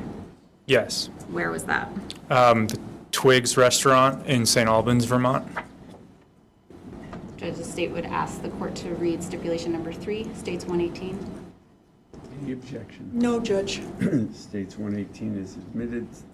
Or I'll read stipulation number 3. Members of the jury, the state and defendant Joseph Ferlazzo have agreed that you may find certain facts. It's called a stipulation. A member of the Vermont State Police collected surveillance video from Truex restaurant in St. Albans, Vermont from the evening of October 16, 2021. That surveillance video was added to the case file and reviewed by Detective James Vooris. The authenticity of the surveillance video is not being challenged. Chain of custody of the surveillance video is also not being challenged. As with any evidence in this trial, you must decide what weight you will give this stipulation. States 118 is in.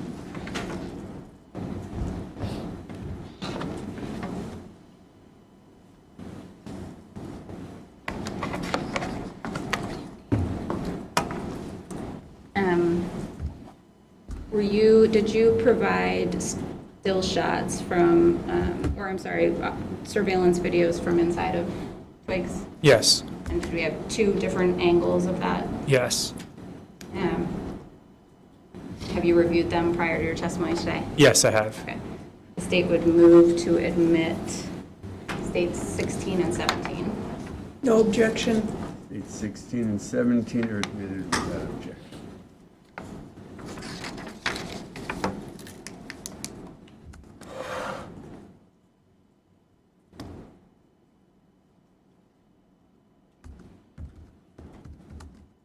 Does that clip just show Mr. Ferlazzo in Twigs? Yes. Is this also inside of Twigs? Yes, it is.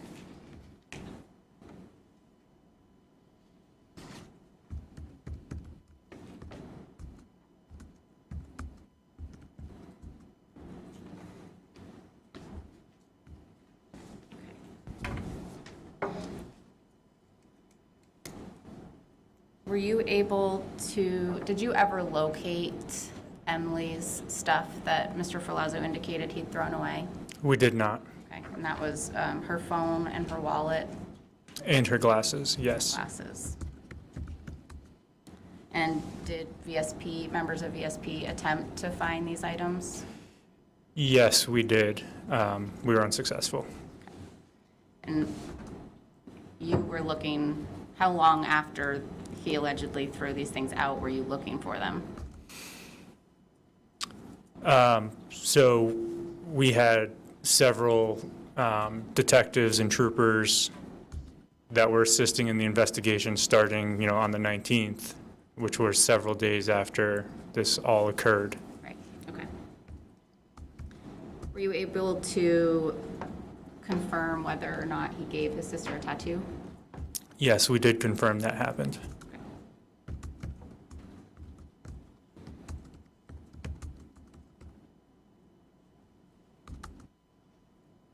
And at some point during the interview, were investigators able to locate Emily's body? Yes.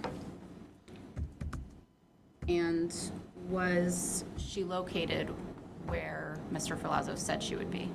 Yes, she was in the bathroom area of the camper van. Was her body in the condition that Mr. Ferlazzo said it would be? Yes, it was.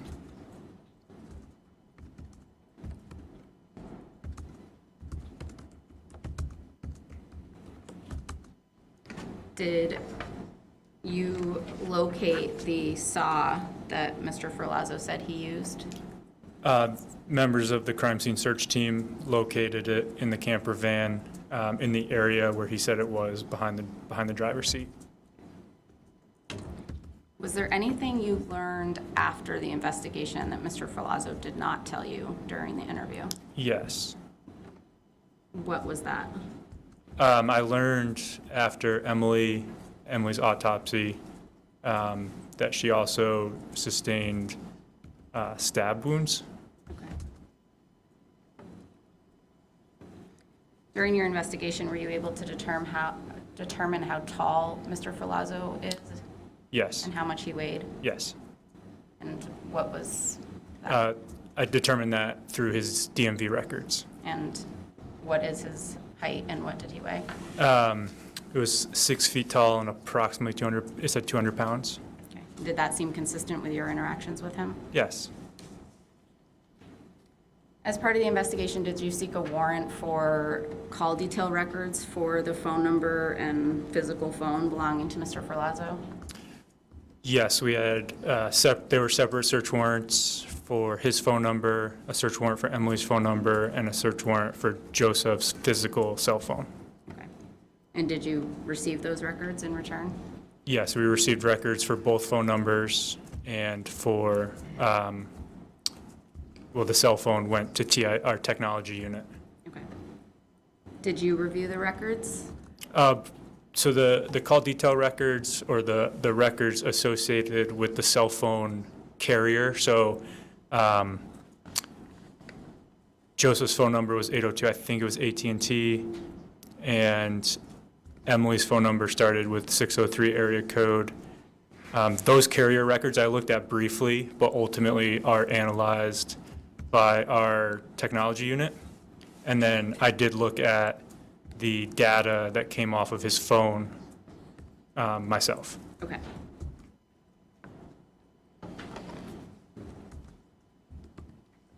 Judge Stipulation number 4 states 119. What is it, Any Sarah? objection? What is it? The following is- Any objection to 119? No, thank you. No, Judge, no objection. Stipulation number 4, members of the jury, the state and defendant Joseph Ferlazzo have agreed that you may find certain facts. This is called a stipulation. Vermont State Police searched a red Jeep Wrangler belonging to Joseph Ferlazzo pursuant to a search warrant on October 19th, 2021. During that search, an iPhone belonging to Joseph Ferlazzo was collected by Detective Sergeant Aaron McNeil. The iPhone was tagged as item, quote, Jeep number 2, end of quote, / quote, item 14, end of quote, and delivered to the Vermont State Police Technology Investigation Unit, in parentheses, TIU, end of parentheses. The iPhone was in the same condition upon arrival at the TIU as it was when collected from the Jeep during the search on October 19th, 2021. An extraction was done of Joseph Ferlazzo's iPhone, in parentheses, AKA, quote, item 14, end of quote, end of paragraph, by Detective Eric Jollymore and added to the case file. That extraction was done in accordance with his training, and the authenticity of that extraction is not being challenged. Chain of custody of the iPhone belonging to Mr. Ferlazzo is not being challenged. As with any evidence in this trial, you must decide what weight you will give this stipulation. Page 119. So after the technology unit extracts that data and sends that portable case to you, how does that portable case look from your end? So I received the case from the technology unit. We call it a portable case. It's on, in this circumstance, it was on a hard drive, like a portable hard drive. And I plug it into the computer. I can open the program on my desktop, and then I can review the data that was on the device. Okay. And is that program pretty user-friendly? Extremely user-friendly, yes. Is there any training provided in order to use it? There's no training required to read a portable case. I have taken training to create portable cases and to extract cell phones myself. I didn't do that in this case, but the portable case it's very user-friendly. Okay. So were you able to review any text messages from Mr. Ferlazzo's phone to Emily's phone between the time she was killed and the time she was located? Yes. Were there any messages sent from Emily's phone to Joseph's phone during that time period? No, all the messages were sent from Joseph's phone to Emily. I'm going to show you this from Marcus States Exhibit 18. 4 pages. Do you recognize those?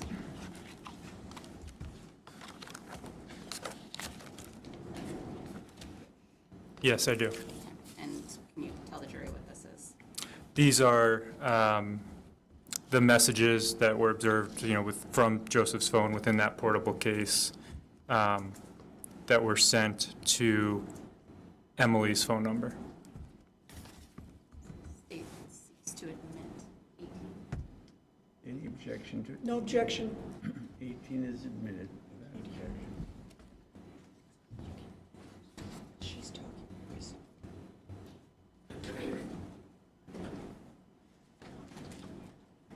I'm going home to get Detective Sergeant Vooris, can you just read the messages to the jury and the date and time they were sent? Yes. October 16th, 2021 at 1:09 and 58 seconds p.m. Message sent, babe. On October 16th, 2021 at 1:20:49 p.m. Message sent, what are you doing? Talk to me, please. On October 16th, 2021 at 1:52:47 p.m. The message was sent that read, where are you, lovey? I wanted to ride with you today. On October 16th, 2021, at 2:02:18 p.m., the message was sent that read, I'm at the Langs, call me. On October 16th, 2021, at 2:02:47 p.m., message sent, the tranny on the bus is smoking with a emoji. On October 16th, 2021, at 2:57:18 p.m., message was sent, whatever, I'm going to spend time with Nikki while I can, call me.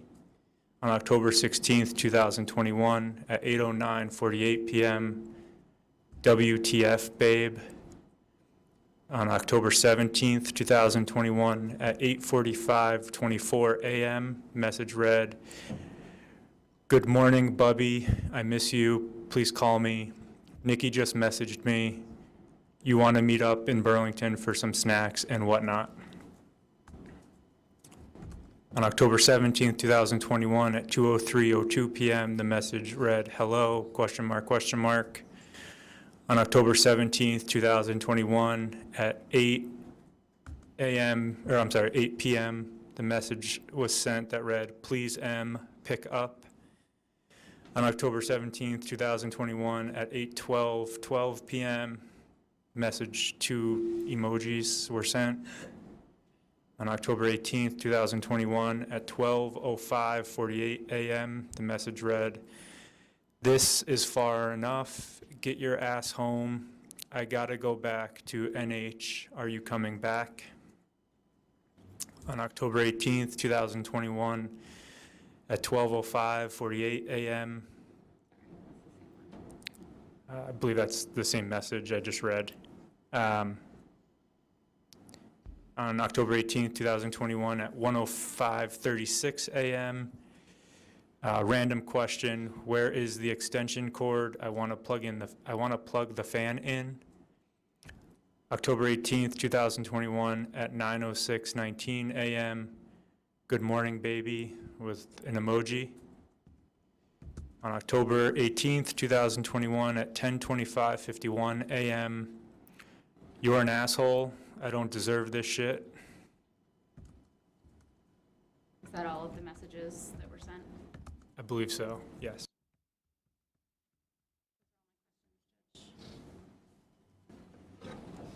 Ms. Jantz, any cross?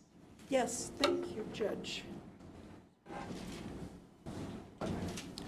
Morning, Detective Sergeant Vooris. Good morning.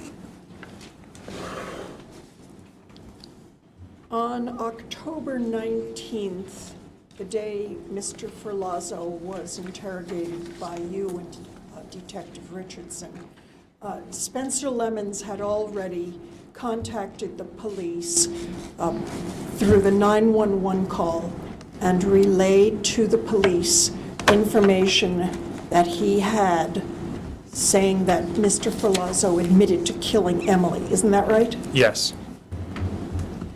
And on October 19th, police were actively looking for Mr. Ferlazzo, correct? Yes. And Aimee Nolan, who was at that time a member of the Vermont State Police, by happenstance encountered him in St. Albans and Maple Fields. Is that also correct? Yes. And she drove him in her truck back to the St. Albans barracks of Vermont State Police, correct? Yes. From the time that he arrived at the Vermont State Police barracks in St. Albans, he was never outside the presence of someone from law enforcement, correct? I believe there were times where he was alone, like in the interview room, by himself. At points during the interaction. Was he under observation through a two-way mirror at times when he was alone in the interview room? That room doesn't have a two-way mirror, no. Does not? No, it does not. Okay. Okay. At any point, was he free to leave? He was probably not free to leave. So we can agree that he was in custody during the time he was at the Vermont State Police barracks, right? Yes. Okay, thank you. So How long did you say you have been with the Vermont State Police? Since January of 2014. And prior to that, your law enforcement experience was what? I have no prior law enforcement experience. Okay. You did graduate from the Vermont Police Academy, correct? Yes, ma'am. And at the academy, you were told and given instructions on how to interrogate/interview a suspect, correct? There was a class on interviews and interrogations, yes. And you learned through your instruction, and subsequently, I'm assuming through experience, what is necessary in order for a confession to be considered voluntary and constitutional, correct? I don't recall specifically the conversation around that, but I'm sure it may have been part of it. I just don't recall. Well, you know that you can't make physical threats to get a person to confess, don't you? Of course. And you know that you can't even make threats of harsh penalties to get them to confess, right? Correct. And you can't make any promises of leniency, can you, to get them to confess? Nope. And the form that he signed indicated that he hadn't been coerced or threats made against him, correct? I believe that's what it says, yes. You also know that if someone is highly intoxicated, what they say may not be rational or valid, correct? Depends on the situation, but that's possible. It's possible. Or if someone is having a mental health crisis, that also may make the statements they are giving you not admissible because not rational, correct? Not admissible? Are you asking if it's not admissible? I'll withdraw that question and rephrase it. Okay. In order for someone's statements to be considered voluntary, they have to be able to think rationally. Isn't that correct? That sounds right. I don't know the legal standard sitting here. Yeah, sounds about right. Sounds right. So some things that might interfere with a person's ability to be rational are mental health issues, right? Potentially. Yes, yes, right? No, I said potentially. Potentially, depending on what? I think you can have mental health issues and be rational. Okay, so what you're distinguishing is the severity of the mental health issue at the time of the interrogations. Am I hearing you correctly? No. Okay, then tell me what you mean. I just answered your question. If you asked if you could have mental health issues and be rational, and that I agree. Okay, that's all I wanted to hear. And if someone had a physical condition that prevented them from being rational at the time of the interrogation, that also could be a reason why their statement might not be voluntary. Isn't that correct?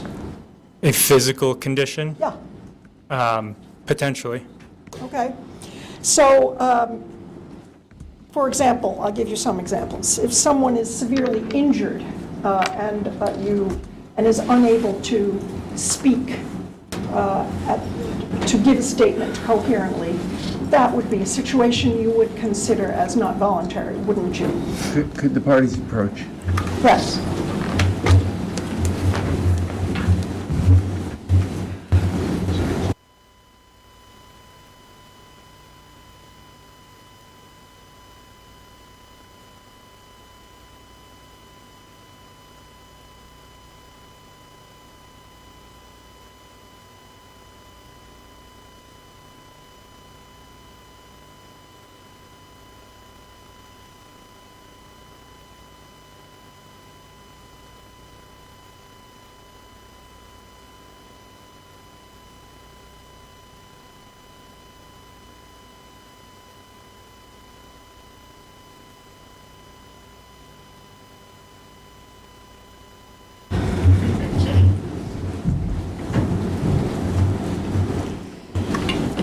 So, Mr. Ferlazzo, Joseph,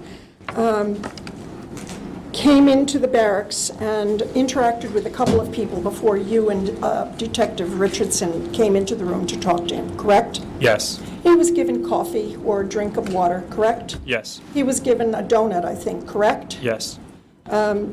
And somebody said they would get him a sandwich. Is that also correct? Yes. Do you know that he said that he was really tired? I know that now, yes. Did you know that then? I did not.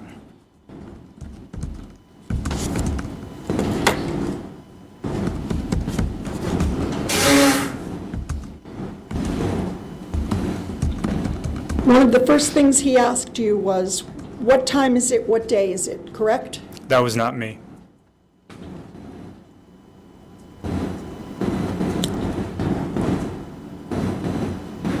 You're right. I'm sorry, I withdraw that. He did say to you, however, I haven't eaten much and I've been up for days, correct? I believe at some point he said that, yes. I have a timestamp of 2:47 p.m., which would have been about 5 or 10 minutes into the interview with you. Sounds about Sounds right? Yes, ma'am. So he told you he was tired? He'd been, yes? He said he'd been up for days. And then at 3:12, he said, I'm really tired. Do you recall him saying that? I recall him talking about needing to sleep or being up for days and maybe being tired, yes. And then immediately following that, he said, I don't know what day it is. This thing is sort of like not really able to have a clear thought, or I just feel like you're stuck in a hole. Do you remember him saying that? I remember I had asked him what he did on Sunday, and he couldn't recall, and that's when he described feeling like he was stuck in a hole. Yes. And that he didn't have a clear thought. Do you recall that? I don't recall that specifically. I can show it to you if that would help. It would refresh my memory, or if I could look at the transcript, that would be great. What do you show here?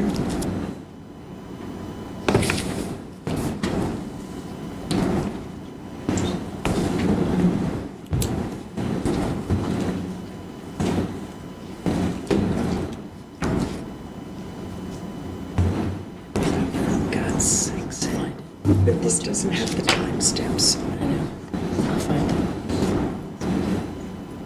I'll just take your testimony that you don't remember precisely him saying at that point that he didn't have a clear thought. Is that right? You don't have a clear recollection of that? I just don't recall the exact words, and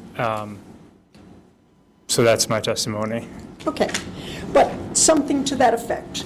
You do recall that he said, not thinking clearly, regardless of whether you remember the... I don't recall him saying, I'm not thinking clearly. I recall him saying, like talking about his mind, yes.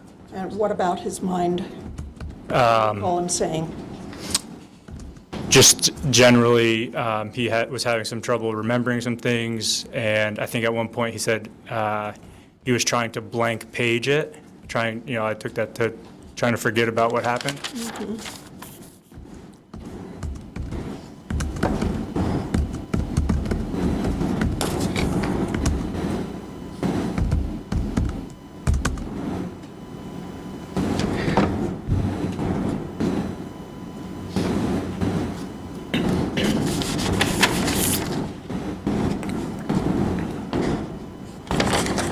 Do you remember him saying, I never thought anybody could push me to do that?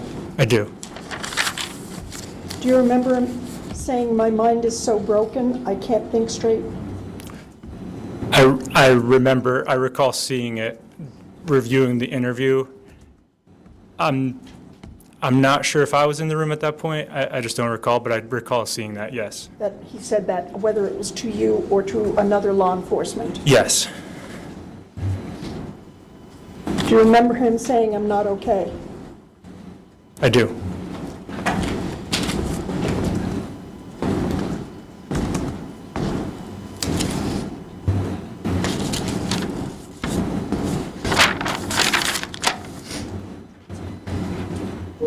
And in response to him saying, making various statements about him not thinking clearly, you didn't ask him why he wasn't thinking clearly, did you? There were times in the interview where I asked like what that meant. You know, when he spoke about falling into a hole, I think my response was, what does that mean? So there were times where I did question what that meant. Okay. And you didn't stop the interview, did you? I did not. And you didn't think that his statements to the effect that he wasn't thinking clearly was enough to stop the interview, did you? I did not.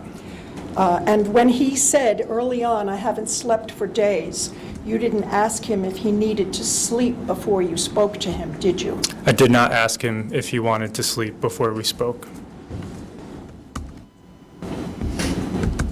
And then at the end of the roughly 2-hour initial part of the interview that we saw, he put the blanket around himself and lay down on the floor, isn't that correct? Yes, he did. And slept for or we don't know whether he was actually sleeping, but he was on the floor for 40 minutes with the blanket wrapped around him, isn't that right? Yes. And then he was moved to a holding cell, is that right? Yes. And he was in that holding cell from approximately, I think you testified, 6 p.m. to 9 p.m. Is that also correct? Yes. And then you and Sergeant Richardson went to the holding cell to ask him more questions. Yes, there was some interaction with Mr. Ferlazzo between 6 and 9 p.m., but around 9:15, we asked more questions. He was sleeping, wasn't he, when you arrived at the cell? I don't know if he was sleeping. Was he lying down? He was lying down. Did he have the blanket over himself? He did.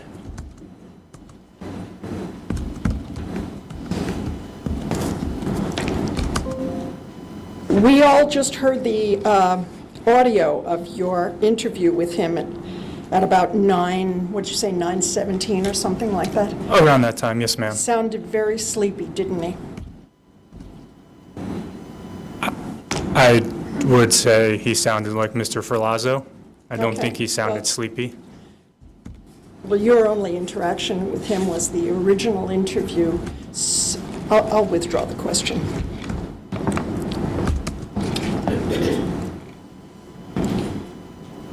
He reiterated to you something he told you early on, that at the time of the alleged shooting, a wave came over him. Isn't that right?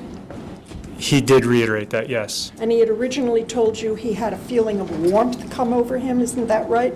Yes, he also used the word rage. Yes, he did. He also said loss of focus, didn't he? Yes.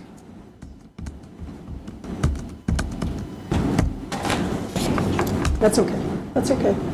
We found the page, but I'm not going to go back. I have nothing else. Thank you. Thank you. No read back, Judge. Okay, thank you. Thank you, Your Honor.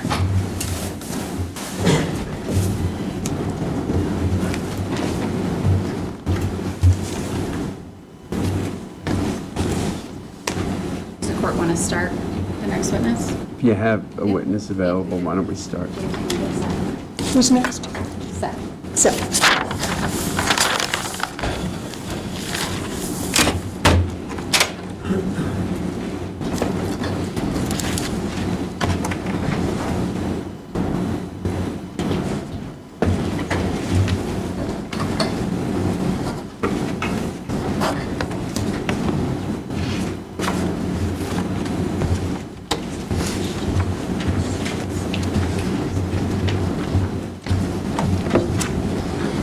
Right hand, please. Solemnly affirm that the evidence you shall give relative to the cause now under consideration shall be the whole truth and nothing but the truth as to the pains and penalties of the Yes.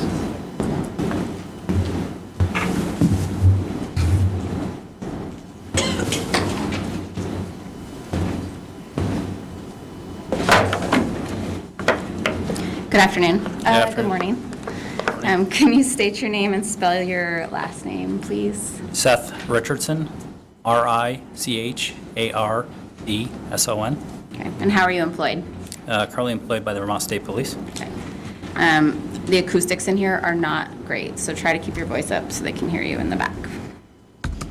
Currently employed by the Vermont State Police? Yes. Okay. And how long have you worked for the Vermont State Police? 13 years.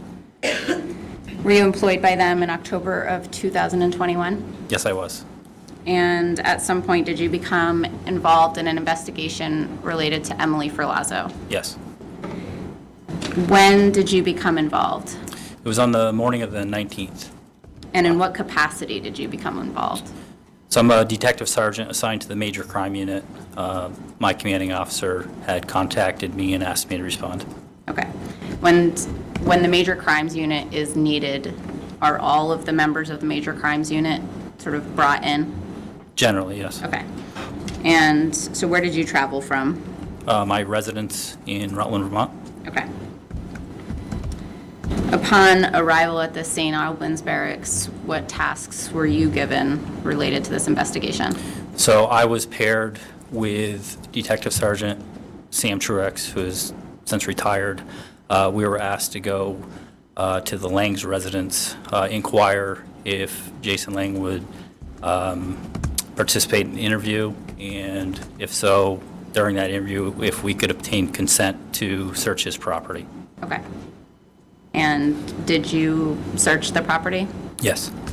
Did you locate Emily on the property? No. And did you return to the barracks? Yes. After that? And so what tasks were you next given related to the investigation? So shortly after I returned to the barracks, I had learned that Joseph had come to the barracks, or was brought to the barracks, and that would be assisting Detective Sergeant James Vooris with interviewing Joseph. Okay. What information did you have about the case prior to going into the interview? Really not much. That it was a missing person complaint. It was somewhat suspicious, and at that point I don't remember if the RV was seized or was in the process of being seized. Okay. What was your role during the interview? Just a co-interviewer, I guess a second interviewer in the room. Okay, so the jury has seen the video. Is it you in the room with Detective Sergeant Vooris? Yes. Okay. And were you present when Detective Sergeant Vooris read Mr. Ferlazzo his Miranda rights? Yes, I was. Miranda warnings. And so did you witness him waive those rights? Yes, I did. Did he have any questions or concerns about those warnings? No.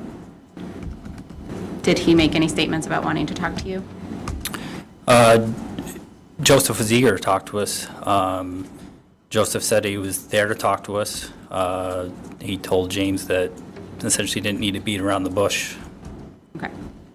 And did you, we've heard obviously the whole interview, so did you have concerns initially in speaking with Mr. Ferlazzo about his ability to speak with you? No. Okay.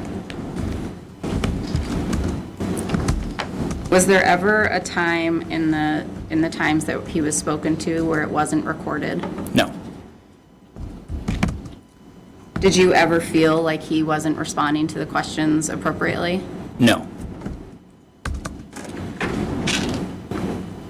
Did he ever say anything that gave you the impression he didn't want to engage with you? No. Did you ask Mr. Ferlazzo if he was willing to provide a buccal swab of his DNA? Yes, I did. And did he agree to that? Yes, he did. I'm going to show you what's been marked as States 128.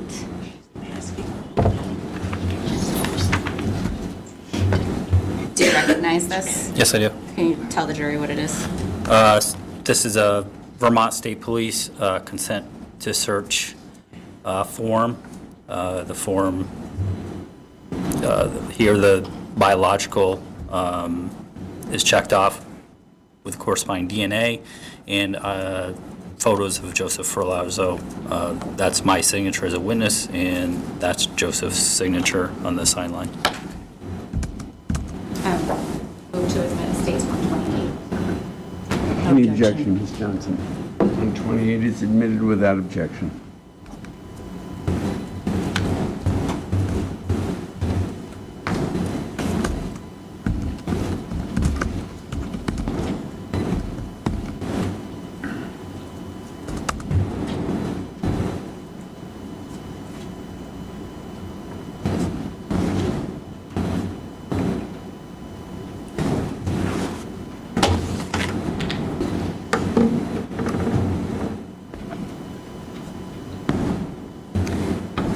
this is showing space 128. Is this the form that you went over with Mr. Ferlazzo? Yes, it is. Okay, and is that his signature down in the lower right-hand corner? Yes. Okay, and did he have any concerns about signing this form? No.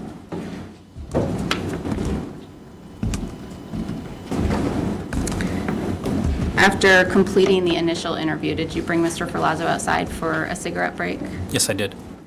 And was that interaction recorded? Yes, James was recording recording us. Okay. And did you ask him any questions about Emily during that time? No. Okay. Have you listened to that recording in preparation for today's testimony? I have. Okay. The state has marked it as Exhibit 130. Judge, we would ask to admit it as evidence. Objection. Okay, 130 is admitted without objection.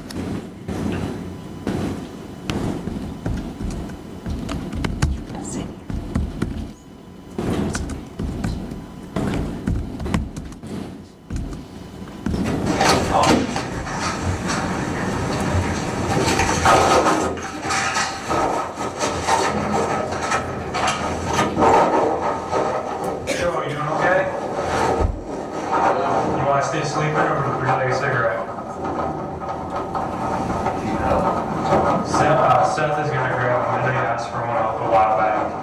We're just trying to get some things squared away here. Everything's okay for now. We're just, things take time, So, but you can grab the cigarettes, or if you want to sleep, you can let you sleep. All right, come on up.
we provided a cigarette to Joe, Detective Sergeant Richardson, and Detective Sergeant Vooris.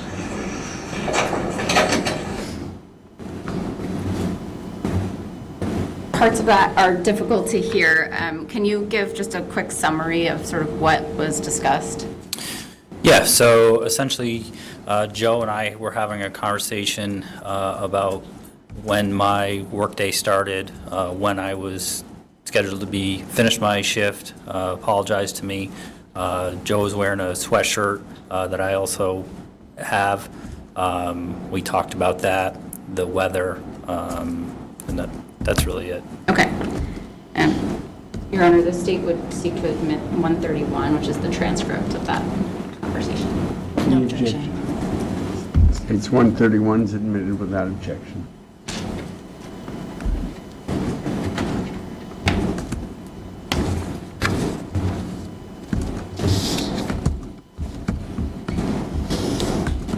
So after this conversation, did he go back to the holding cell? Yes. And did you eventually approach him again for additional questions? Yes.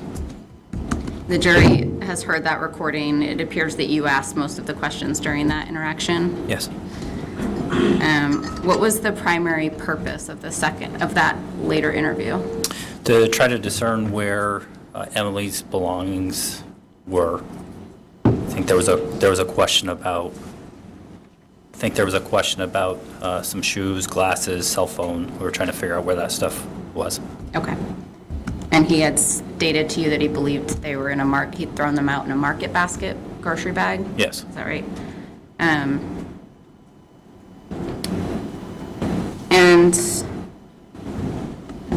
you said in the beginning, one of your first tasks was to go to the Langs to search that property, and you didn't locate Emily.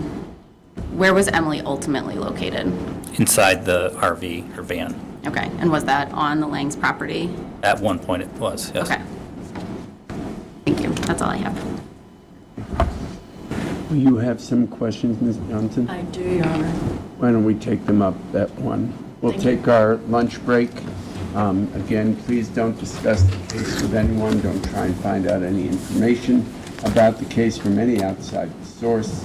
We'll see you at 1 o'clock to resume.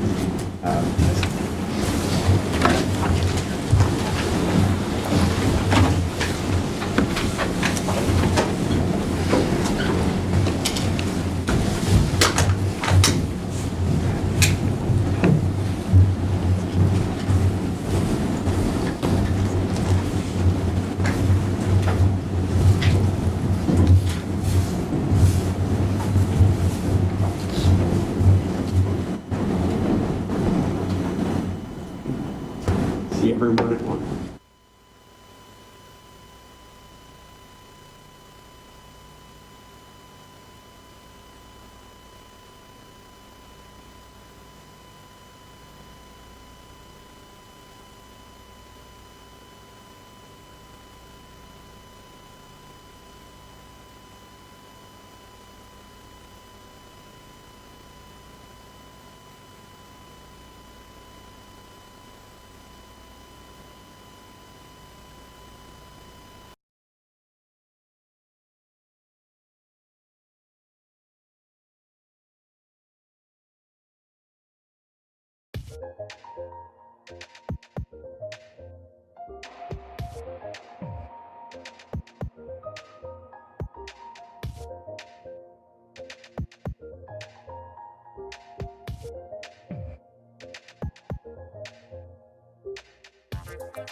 same for the jury as well, but I just wanted to Okay. give that feedback. Okay.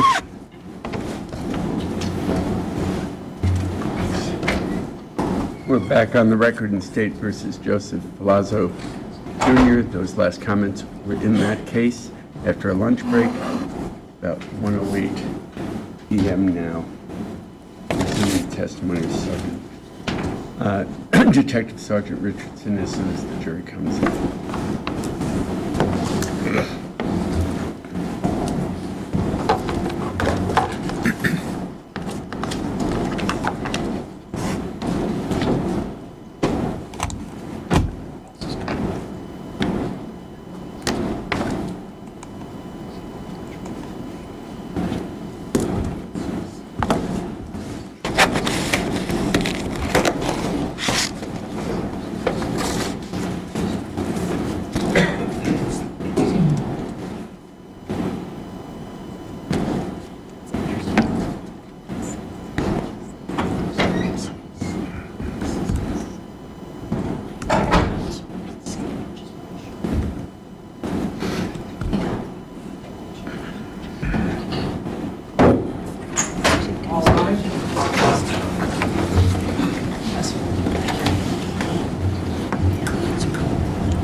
Please be seated.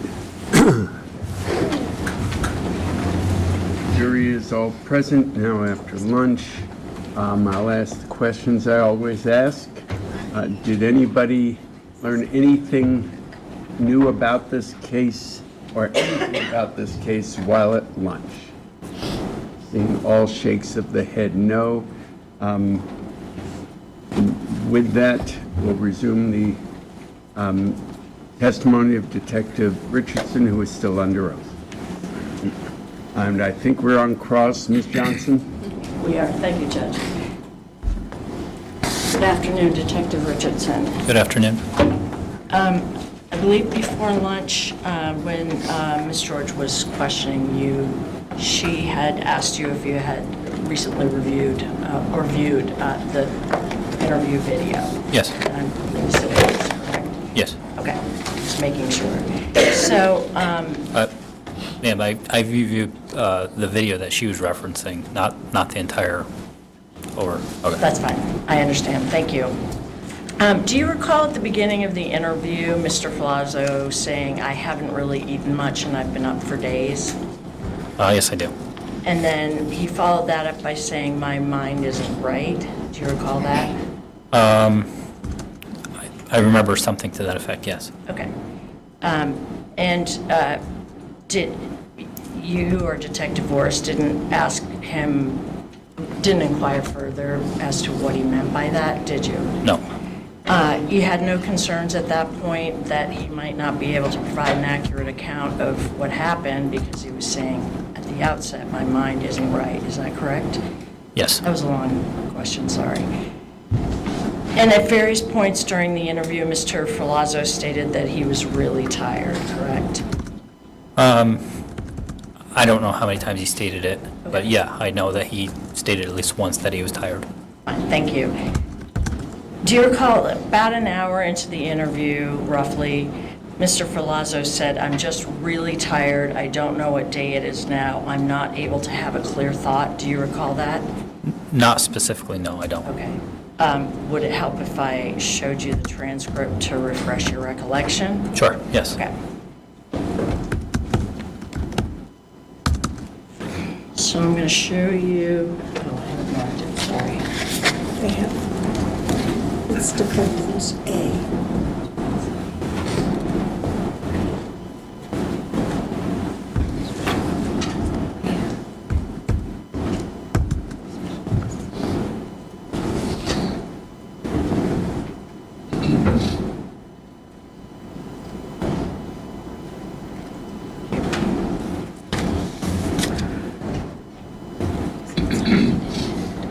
So I'm going to show you what's been marked as Defendant's Exhibit A, and I'm going to give you the page and the lines where that particular section is located. All right. So,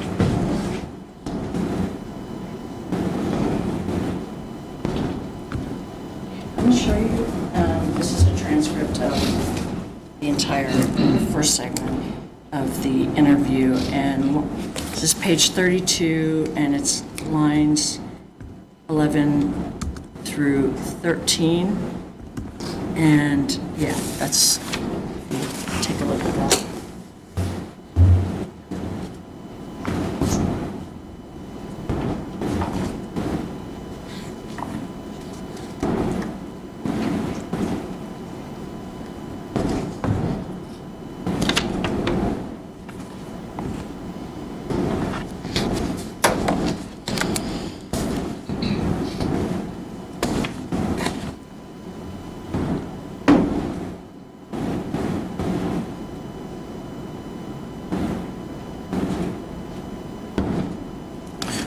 Could you repeat your question?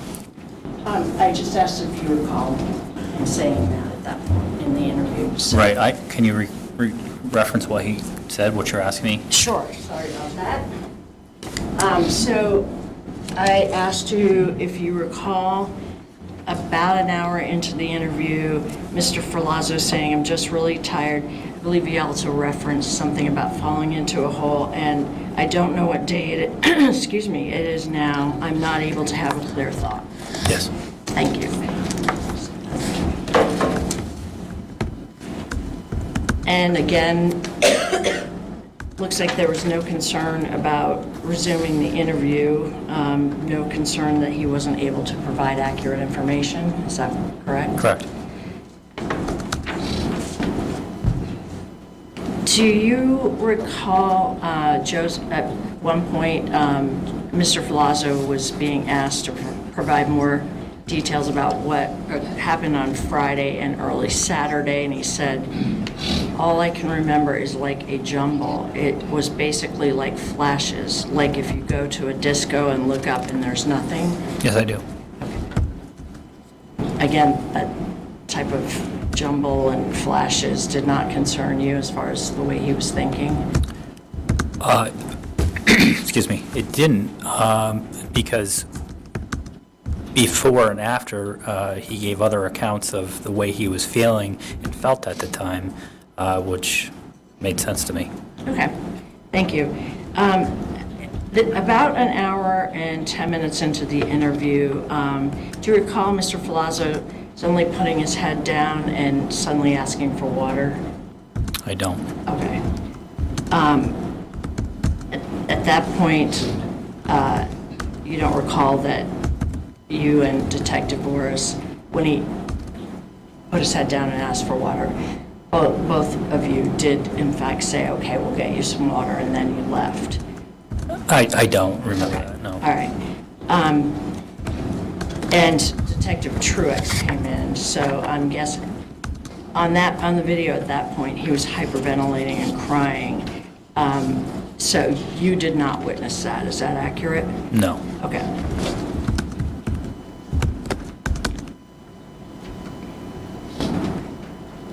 And then the questioning resumed roughly 15 minutes, roughly, after that. Correct? It resumed after you? Yes, it resumed after, yes. Thank you. You drafted a report detailing the actions that you took on the case between October 19th, 2021 and October 21st, 2021, correct? Yes. And in the report, you stated that the interview of Mr. Ferlazzo on the 19th of October 2021 occurred in multiple segments over several hours in various locations within and outside the barracks, correct? Yes. Yep. The first segment, I'll just reference it the way you did, that was the initial interview, with some breaks, understandably, but the initial interview, which took approximately 2.5 hours, is that accurate? Yeah. Let's see, and I think at that point, it looks like, so the interview ended at that point, that segment, at about 5 o'clock. Is that correct? I mean, I can't confirm that. I mean, Okay. yeah, I mean, that sounds accurate. At that point, I think you and Detective Vooris left, and Mr. Ferlazzo laid down on the floor. Do you recall that? Yes, I remember him laying down. Okay. And although we can't tell, it's assumed that he was probably sleeping, but he was laying down on the floor, whether he was sleeping or not, correct? Yes, he was laying down on the floor. Okay.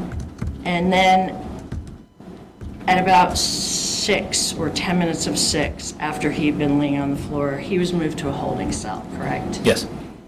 And then the next interaction with Mr. Ferlazzo was approximately 8:10, and I think you and Detective Vooris woke him up to see if he was okay, and then at that point, took him outside the barracks for a cigarette, correct? Yes. And then it looks, we brought him back into the holding cell around 8:15 and he laid back down, correct? Yeah. Okay. And then at about 9:18, you and Detective Vooris woke him up again, correct? Yeah, I mean, I'm confirming that we did wake him up. I can't verify the times, but yes. Okay, yeah, I'm referring to times. If you would like, yeah, we can always look at it, but, and then you did have at that point, you wanted to ask him a few more things and asked him if he was willing to answer more questions, correct? Yeah. Yes. He was groggy at that point, correct?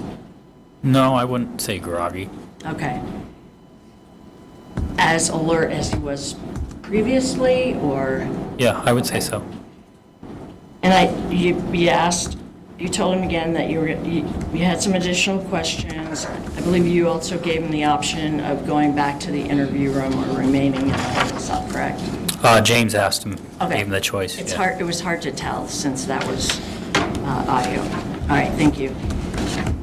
And do you recall Joseph responding by stating, "I'm just trying to let my mind rest"?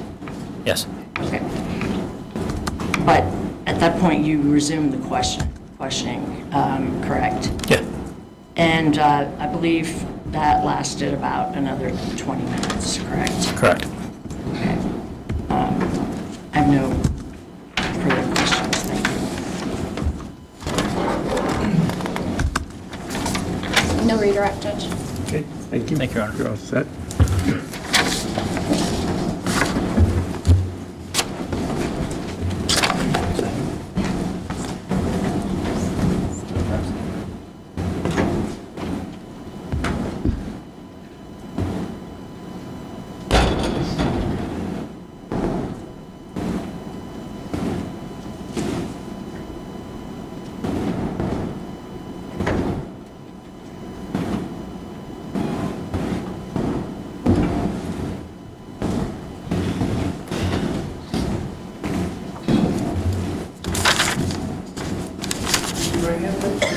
Solemnly affirm that the evidence you shall give relative to the cause now under consideration shall be the whole truth and nothing but the truth, under the pains and penalties of Christ. Thank you.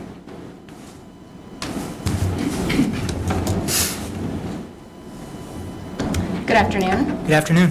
Can you please state your name and spell your last name? Yep, my name's Samuel Truex, Truex. The acoustics are not great in this room, so if you can keep your voice up so that the back jurors can hear you. Okay. Can you tell us how you are currently employed? I am currently retired from the Vermont State Police. Okay, and when did you retire? November 30th of this year. Okay. And how long had you been employed at the Vermont State Police? Over 26 and a half years. All right, so you were employed with them in October of 2021? Yes, I was. And at some point, did you become involved in the investigation related to Emily Ferlazzo? Yes, on Tuesday, October 19th, 2021. And how did you become involved? Detective Lieutenant John Paul Schmidt asked me to respond to the St. Albans barracks and said that there was a missing person complaint that was suspicious in nature. Okay. And upon arrival at the barracks, were you given a specific task? I was given a couple tasks. One was to sit in on the interview with Joseph Ferlazzo. Okay. And during that, did you have an opportunity to speak with Mr. Ferlazzo yourself? Yes, I did. And the jury has seen the video, so are you the individual that sort of comes in during the breaks and sits with Mr. Ferlazzo? Yes, I am. Okay. And the first time that you went into the interview room, was Mr. Ferlazzo eating? Yes, he was. And did you ask him if he needed anything? I believe Aimee got him lunch, and then Seth was in the process of getting him some hot coffee at his request. Okay. And at any point, did you ask him if he needed anything else? He asked me, or he told me he had to go to the bathroom at one point, so I escorted him down the hall to the bathroom and back. Okay. And at one point during the interview, did Mr. Ferlazzo ask you to stay in the room with him? Yes, he asked me if I'd sit down and stay in there with him. Okay. Were you planning on doing that anyway? I wasn't, but I agreed to do that. Okay. And did you have a conversation with him during that time? Yes. And who initiated that conversation? I think he initiated it. Did he ask you questions about taking him somewhere? He made a comment. He asked me if we're going to take him someplace so he can't do that again. Okay. And how did you respond? I don't recall exactly what my response was. Okay. What are some of the other things that you talked about with Mr. Ferlazzo? He just asked me generally about myself, the police. We talked about, I asked him questions about being a tattoo artist, what was his favorite part. He asked me what my favorite part of being a police officer was. He asked kind of about like the team of detectives and how things worked, where everybody was assigned. We talked about his dog Remington. I told him that Remington was at his friend Jason's house and that the dog was okay being there, but he probably would have to make arrangements for long term. At any point, have you ever sat in on interviews like this before in your career? Yes. Have you interviewed people who have been charged with murder before? I have. And at any point during your interactions with Mr. Ferlazzo, did you have any concerns about his ability to be engaging in a conversation with the police? No, our conversation went both ways. He was actually very cordial and nice to me, and he asked questions, I asked questions of him. It was just a give and take. Okay. And at some point, were you able to find him a cigarette at his request? Yeah, he asked for a cigarette. I asked one of the detectives who brought one in, and then we brought him outside for a cigarette break, I think on 2 different occasions. Okay. And he made some comments about possible self-harm. Do you recall that? Yeah, at one point he said he wished someone would take him out. And I had said to him that if you have any thoughts of hurting yourself, you need to let me know. He says, well, if I had a gun, I would do it. But I don't have a weapon, so I can't. All I have is this hot coffee. And again, did him making those comments give you any concerns about his ability to continue to engage in a conversation? No, I was just concerned for my safety, being in the room with him, and just for his own safety as well. Okay. And when you would leave the room and come back in, did he recall who you were?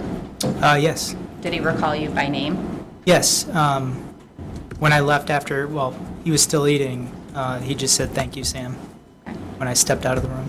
And when you'd come back in the room, did he recall your name? Yes. Did you ever feel like he wasn't responding to your questions appropriately? No.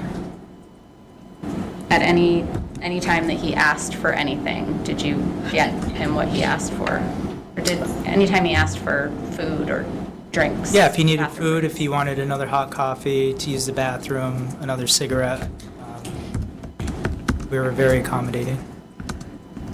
Okay, that's all I have. Thank you. Ms. Jones. Thank you, Judge.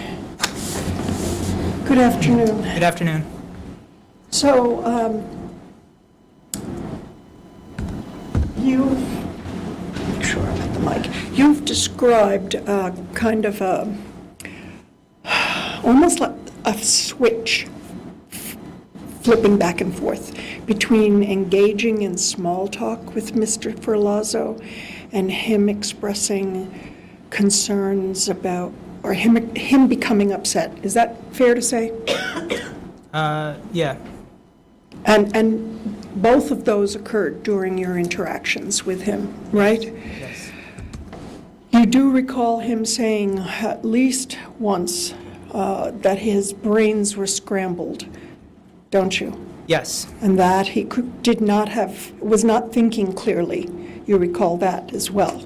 Yeah, he said that he needed to talk to an expert that could help him because of his an expert in scrambled brains. Scrambled brains. Yes. And you responded by saying, yes, we have people you can talk to. Yes. And he never did talk to any kind of mental health person after he was processed, did he? I don't know if he did. But that's what you told him would be available to him, correct? Yes, and I said that we, as in like the state of Vermont corrections, have that access for that, yes. You observed that he, at one point, started hyperventilating, correct? Breathing like this. I know what that is. I was just trying to recall. I haven't seen the video. And You didn't, I'm sorry? I didn't review the video before coming here. Okay. I don't have access. And you don't have a recollection of being in the room when that happened? I feel like I remember him crying or starting to cry a couple times. Sobbing? Sobbing. Sobbing. Yes. And you said to him, are you okay, right? I did ask him if he was okay, and he told me he was not. He was not, that's what he said, I'm not okay. Yes. And I told him that he's going to have to take it one day at a time, that it's going to take time. So you were, correct me if I'm wrong, trying to calm him down. Is that a fair assessment of the kinds of things you were saying to him? I was just trying to reassure him. Reassure him about what? Just the traumatic incident that he's involved in, just the kind of things are going to be okay, trying to just keep a steady. He also said to you that more than once, what happens next? Because he seemed to be unfamiliar with the process. Do you remember that? I don't recall exactly. Okay. And you were aware that the interview was being live streamed to another room, correct? Yes. So he was under observation by other law enforcement the entire time, correct? Yes, he was. So even if you didn't observe his complete, I'm going to call it meltdown, he was being observed, correct? And that was all recorded in that room as well. In that room? Yes. One moment, please, Judge.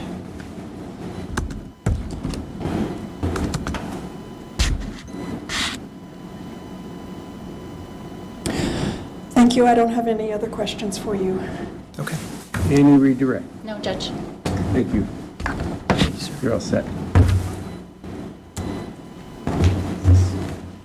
All right.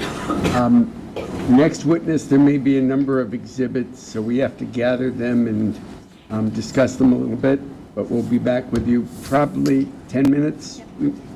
We'll need to go through them, so we'll excuse you to the jury room again and come back as soon as we can. All rise.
Before they come, should you know?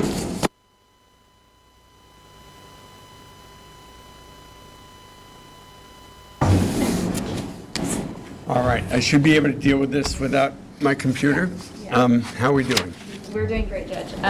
There's no objections to any of the physical evidence, and the state has a lot of photographs. I believe the only objection on any of those is maybe reassessing an objection about the body, the pictures of Mr. Ferlazzo. Right. But I'm sort of hopeful we can just do all of that now, and then we can Sure. just present all the evidence as Sure. stipulated. I mean, Aside from those. I doubt Ms. Jantz wants to bring that all up again in front of the jury one way or another. Let's get that done. Okay, so which exhibit numbers would you, is the 30s, the ones, or are there some before that that you want to address?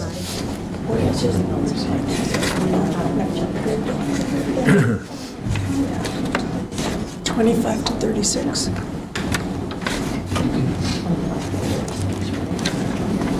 Yeah. 25 to 36. Yeah. Yep.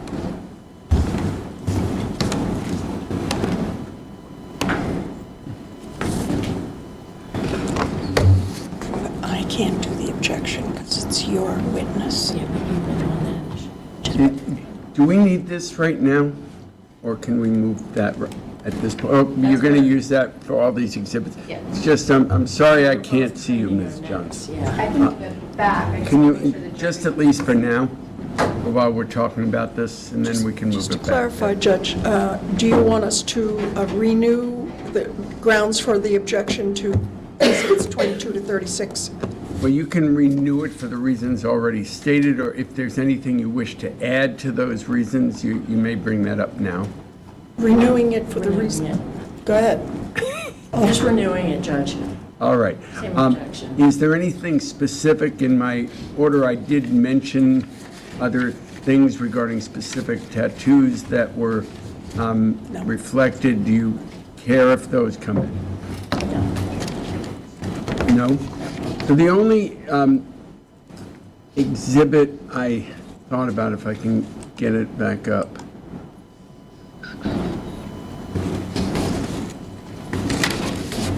And I don't think, no, gotta find it. Maybe. What number, Sally? 32, 33, and 34. 32, No, 32 is not the one I'm thinking of. 32 is much more. Please. It was the, I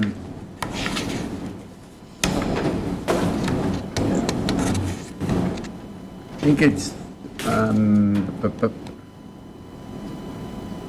31. The kind of close-up of the chest and stomach area. It seemed to me another picture got it from a little further back without it being quite so suggestive. And I wondered if we used that one.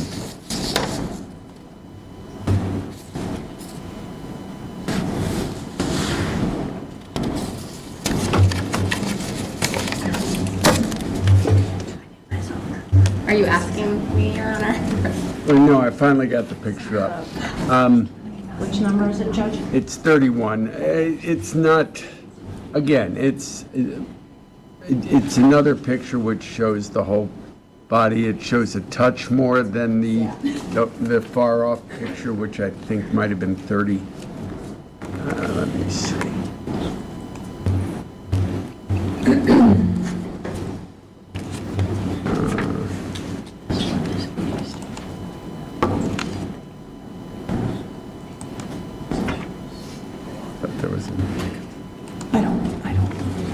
Can I get the pictures for a second? I'm not getting them all on them. Is it 30 that is the whole?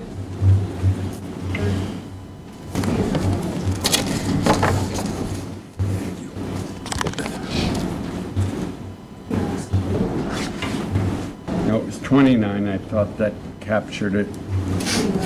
captured it okay, and I didn't, 31 seemed to be, was a close-up of 29. I really don't think any of them, though, are prejudicial in the sense of unfairly prejudicial that 403 speaks of. They're just pictures of his body. Judge, the reason I specifically also picked that one is because during the interview, he's pointing to that particular area and indicating that he might have an injury there. So that was a specific choice made so that the jury has a closer up view of that area. I'm going to allow them then, for the reasons already indicated in my order. No objection.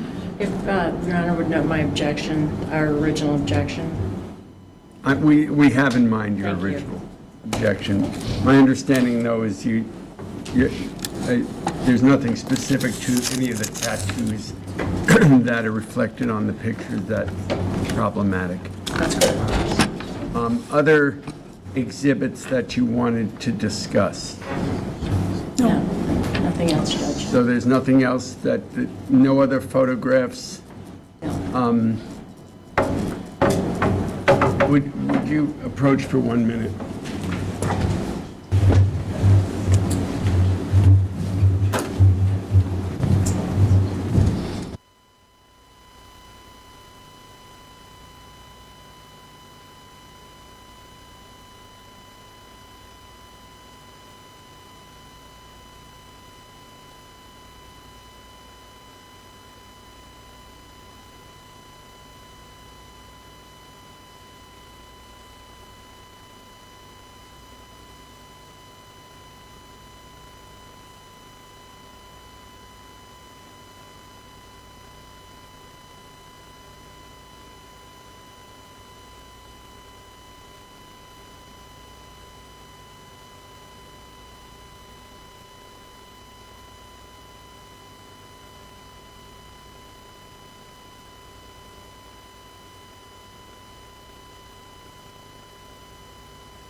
Ready for the jury? Yes, Judge. Okay, let's bring them in.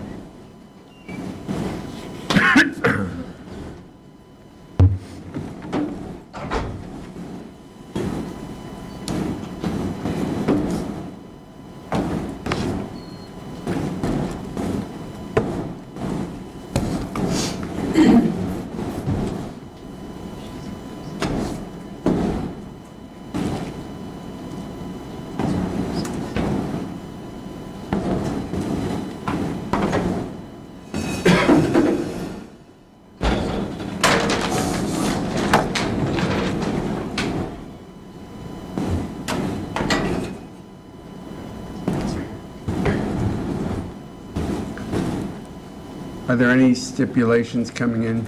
All right, do you want them now? You don't have to. You can do it, whatever's easiest for you in conducting your examination.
Please be seated.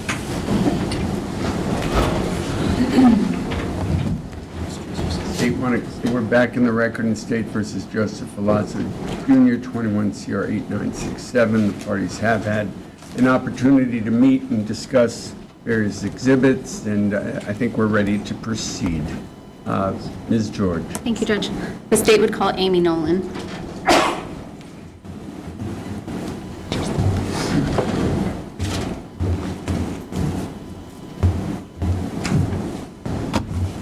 Raise your right hand, please. You solemnly affirm that the evidence you shall give relative to the cause now under consideration shall be the whole truth and nothing but the truth, under the pains and penalties of perjury. I do. Thank you. Thank you.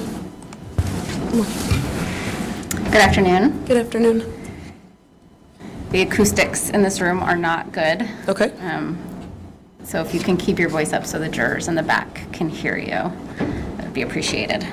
Can you just start by telling us your name and spelling your last name? Actually, in your case, can you spell your first name as well? Certainly. It's Aimee, spelled A-I-M-E-E. Last name Nolan, N-O-L-A-N. Okay. And did you formally work for Vermont State Police? I did. Okay. And are you now retired? I am. When did you retire? October of 2023. Okay. Can parties approach for 1 minute?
Thank you. You were employed with the Vermont State Police in October of 2021? Correct. Okay. And what was your rank at the time? Detective Sergeant? Okay, and was that your rank at the time of retirement? Yes. Okay. And what was your assignment with the Vermont State Police at that time? I was the assistant commander of the crime scene search team for the Vermont State Police. Okay, and can you just tell us what that sort of generally means? Sure. The crime scene search team is a team of 20 members and 2 commanders. We respond to homicides, officer-involved shootings, and other questionable death investigations. And the team specializes in processing the crime scene, collecting evidence. Okay. Approximately how many crime scenes and death investigations have you participated in? Well over 150. And in mid-October, October 15th or 16th of 2021, were you made aware of an investigation related to Aimee Ferlazzo? I was not notified until the morning of October 19th. Okay, so prior to that, you were not involved in the case? No. Okay. And what information were you provided on October 19th? I received a call from the Major Crimes Unit Supervisor. One of the lieutenants advised that there was a new case requesting my presence at the St. Albans Barracks for a briefing later that morning. Okay. And did you in fact attend that briefing? I did. And what further information did you learn? Excuse me, at that point I learned that the state police was notified the prior day of a missing person, Aimee Ferlazzo, that there were some suspicious circumstances surrounding that, that Mr. Ferlazzo, Emily's husband, had told a friend that he had killed her, and that the state police had seized a camper van as well as a Jeep that belonged to Mr. Ferlazzo. Okay. And so what was your sort of plan or task for the day? Initially, there was a lot of waiting around, learning new information as it was found. The search warrant was being worked on to be able to search the van and the Jeep. So I took it upon myself to sort of scour the internet, social media pages for both Emily and Joseph Ferlazzo, trying to find acquaintances that we might be able to interview, seeing if anyone had posted any comments or anything we could learn about Emily's potential whereabouts. Okay. And at some point, did you take a break to go get food? I had had lunch, but to be honest, I'd had enough coffee that morning, so I decided to go to the store, knowing it was going to be a late night. I wanted an energy drink and some snacks for the team once they got there. So I believe it was around 2 in the afternoon. I did leave the barracks and go to a local convenience store. Okay. And what was that convenience store called? Maple Fields. Okay. And that was in St. Albans? Yes. All right. And who did you go there with? One of the other team members that had arrived at the barracks, Brandon Gallant. Okay. And who drove? I did. What did you drive? What vehicle did you drive? I drove my state-issued cruiser, if you will. Okay. And can you describe that vehicle? Sure. It's an F-150 truck with an extra cab and an extended bed on it, so it's a rather large vehicle. Okay. How many seats are in the vehicle? Technically, seating for 6. It was a bench seat in the front and a bench seat in the back. But my back seat was full of equipment, and then in the front seat, I usually kept the center console folded down for like a drink holder, things like that. So most comfortably 2, impossibly 3. Okay. And is there a secure area of this vehicle like many police cruisers? No. Okay.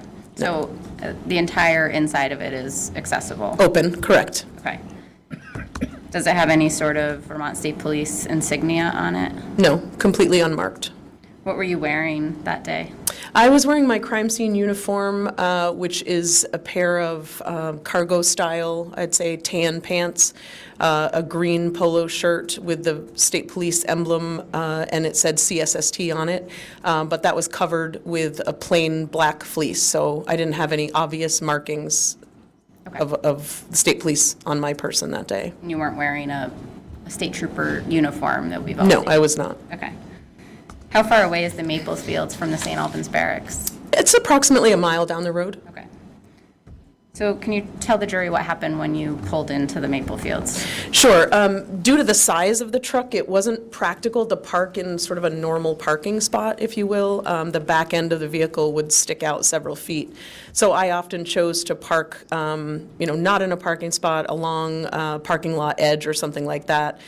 So as I pulled in to the entrance to the store, I had my eye on a spot where I wanted to park sort of parallel to the road. Well away from parking spots. I noticed a male was just sort of nonchalantly walking right where I wanted to park. So I was, I can't remember if I muttered it or if I just thought under my breath, like, oh my gosh, hurry up, that's where I want to park. So I sort of slowly, crawled behind the person until they diagonally cut across and went into the store. Okay. And so once you entered the store, where did you immediately go? Right to the back of the store where the coolers are located. That's where the energy drinks were. Okay. And as you're walking towards the back of the store, did you notice anything? I noticed that same male. I had sort of given him a nickname in my head of Hoodie because he was wearing his hood up. It was chilly that morning. And I noticed that same male that I had waited to move out of my way so I could park was also at the coolers. He had walked right to the back of the store as well. Okay. And what was he doing? He was getting a drink out of the cooler and sort of stepping back from the cooler at that time. Did you recognize the male? When he closed the door to the cooler and he turned around and we made eye contact, I was like, wait, I know this person. In that moment, I couldn't figure out where or why. My brain was still trying to catch up with me. But I knew I recognized him. Okay. And did you ultimately determine how you recognized him? Yeah, so he walked to the right and then turned to walk up to one of the aisles towards the front of the store, and he turned and looked at me again. And we locked eyes again, and at that point, I recognized that it was Joseph Ferlazzo. Okay.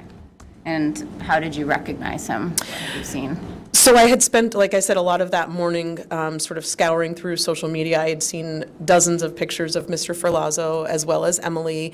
And then also our public information officer for the state police was at the barracks that morning. He was preparing a press release that he was getting ready to put out with photos, which included Mr. Ferlazzo. And he had asked me to proofread that for him just before I went to the store. So it was like another look at Mr. Ferlazzo's face right before I left. Okay. And where did that male go? Up to the front of the store to the cash register area. Okay. And so what was the next thing you did with that information? I told Brandon that's Joseph Ferlazzo. He's heading out of the store. I'm going to follow him. Okay. And are you aware that this interaction with Mr. Ferlazzo was recorded? Yes. Okay, and how was it recorded? Through the Maple Fields surveillance video system. Okay. And have you reviewed those? I have seen those videos, yes. Judge, I have a stipulation for the court. States 120, stipulation number 5. So I was told my voice was not quite loud enough last time, perhaps for some of you, so I'm going to read a little louder this time. Stipulation number 5, members of the jury, the state and defendant Joseph Ferlazzo have agreed that you may find certain facts. This is called a stipulation. A member of the Vermont State Police collected surveillance video from the Maple Fields gas station in St. Albans, Vermont, from October 19, 2021. That surveillance video was added to the case file and reviewed by Detective Sergeant Aimee Nolan. The authenticity of the surveillance video is not being challenged. Chain of custody of the surveillance video is also not being challenged. As with any evidence in this trial, you must decide what weight you will give this stipulation. And that's Exhibit States 120, and no objection to that being admitted. No objection. Admitted without objection.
Judge, the state would next move to admit States 23, which is the first Maple Fields video.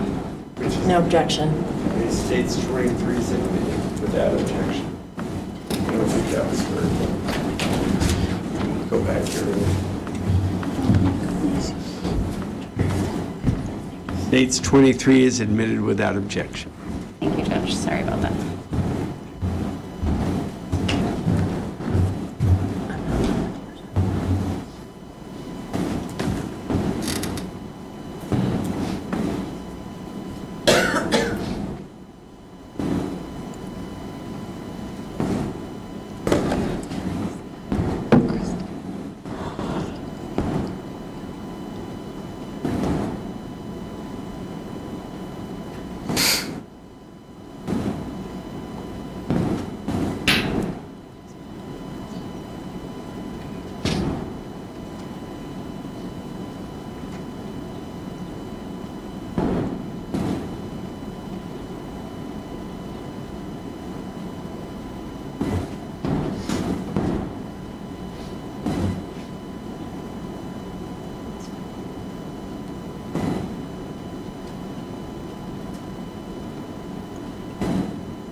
At some point in the video, you appear to look at your phone. Can you just tell the jury what you're doing? Yes, I feel like my body language is pretty clear at the moment that I recognize him, and I turn back around, I take my phone out, I say something to the trooper I was with, and I take my phone out because I'm looking for that press release to show the picture to Brandon and to sort of confirm my suspicions that it was Joseph Ferlazzo. Okay. And is there another angle of this same sort of interaction within Maple Fields? There is.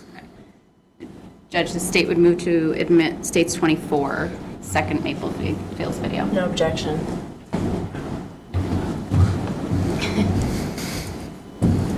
States 24 is admitted without objection.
So after seeing who you believe to be Mr. Ferlazzo in the Maple Fields, did you in fact follow him outside? I did. Okay, and did you approach him outside?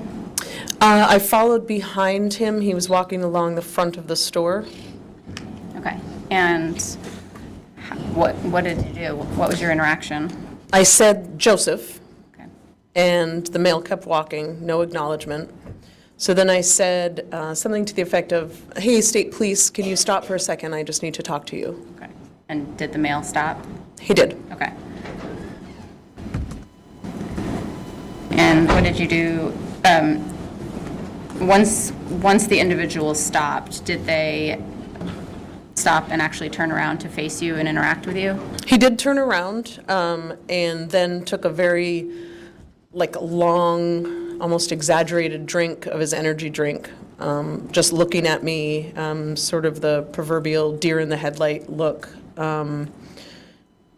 It seemed to me, based on my training and experience, it was almost as if he were trying to figure out, fight, flight, freeze, what do I do? Okay. And what did you say to him? I said, Joseph, it's you, right? Are you okay? Okay. And what did he do in reply? He took his drink down and his body language sort of deflated. And he said, no, I'm not okay. And what do you mean? Can you describe what you mean by his body language deflated? Sure. As he was looking at me taking that drink, he seemed, quite tense. Again, sort of deer in the headlights. Do I run? Do I freeze? Do I fight? And he just sort of relaxed, if you will. Like I visibly saw his shoulders drop and his head kind of dropped a little bit, and he just said, no, I'm not okay. Okay. How far away from you was he when you first said state police? Probably 10 feet, approximately. All right. And what did you, after he said, no, I'm not okay, how did you respond to that? I said, well, there's a lot of people looking for you and looking for Emily, and we're just trying to figure out where Emily is and what's going on. Her family's very worried about her. Okay. And what was his response? Let's go. He said, let's go. Okay. And so what did you do? I said, go where?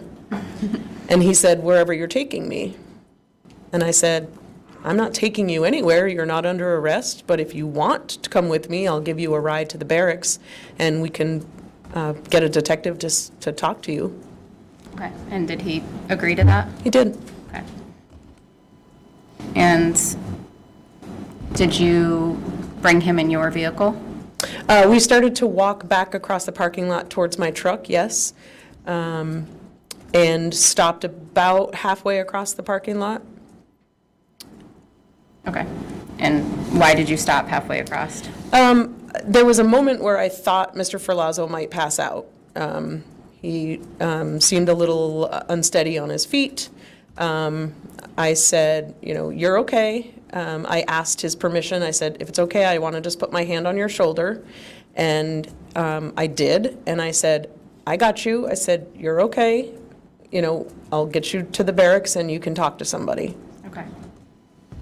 Did he make any statements or respond to that in any particular way? Okay. And so did you bring him back to the barracks?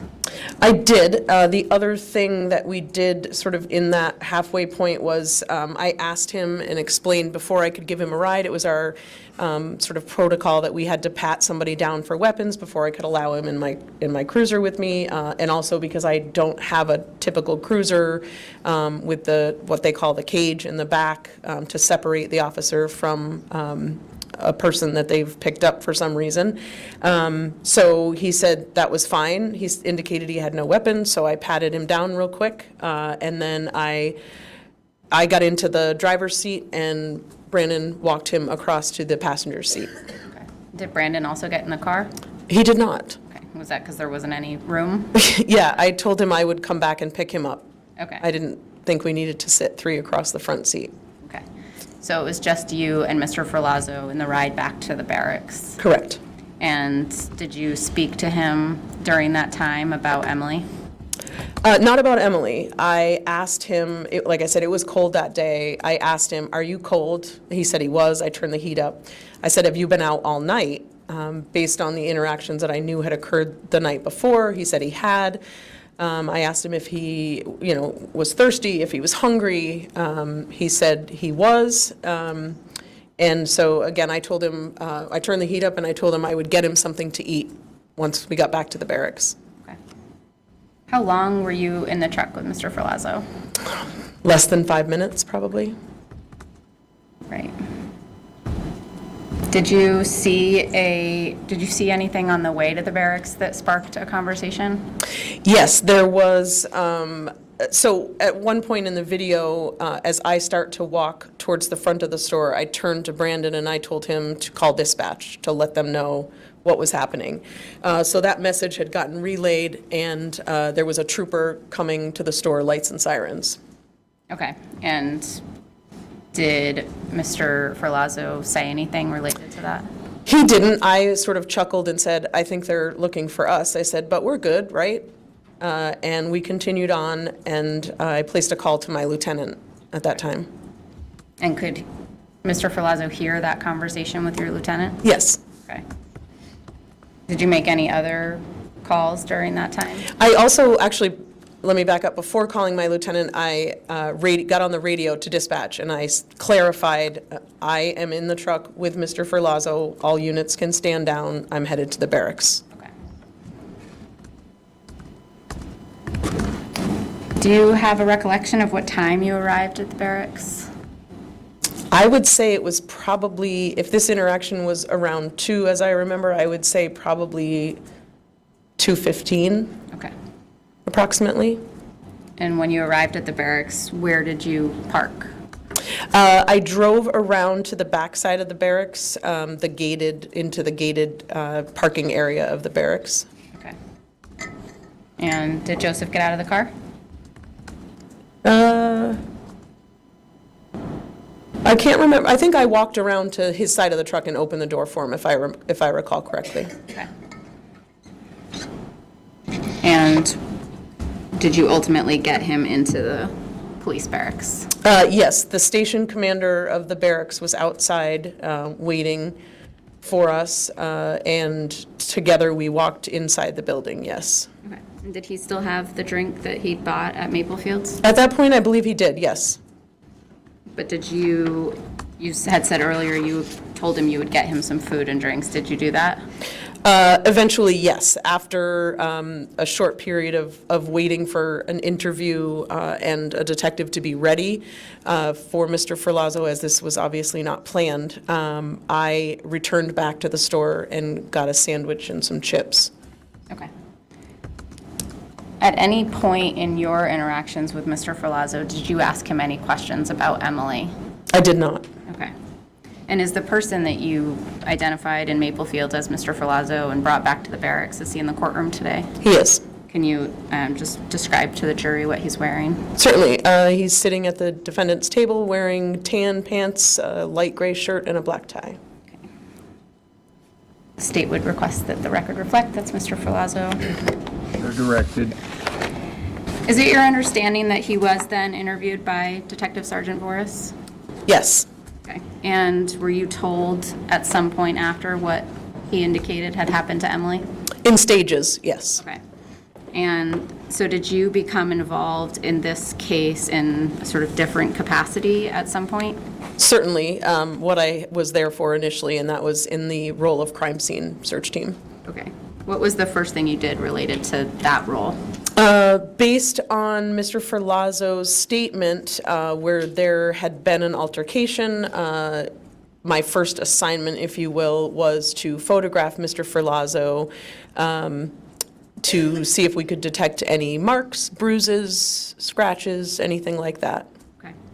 And the jury has seen the interview room and this process happening. Okay. When you first went into the interview room to do this, did Mr. Ferlazzo indicate remembering you or give any indication that he remembered you? Yes. And did he remember you by name? I don't recall if he remembered me by name. Okay. And so did you in fact take photographs of his condition? I did. I also collected what we call buccal swabs to get a DNA sample from Mr. Ferlazzo. Okay. And, Your Honor, the state would seek to admit states 25 through 36. Okay. Just renew my early objections. Objections as earlier noted, but they'll be admitted over objection. 25 through 36. We're just going to go through the photographs, if you can just explain briefly what each one is. Certainly. So this is what we would call an overview photograph of Mr. Ferlazzo. And because you can't really capture someone unless you're standing really far away, we take them in segments, so upper body, mid, and then lower body. Mr. Ferlazzo's hands, front and back. This is Mr. Ferlazzo's upper body. It was explained to him that we would like to take photographs without his clothes on, but not completely naked, again, looking for marks or bruises. Was also offered to him, if I recall, being a female, if he wasn't comfortable. I did have another trooper with me that could take those photographs. So this is the upper, I would say, torso of Mr. Ferlazzo. And face and upper chest, mid chest and abdomen, upper legs, the backside of his legs, and front of his lower legs. This is a side, sort of more close-up photograph of his left side of his head and face. Full body back, upper back, I should say.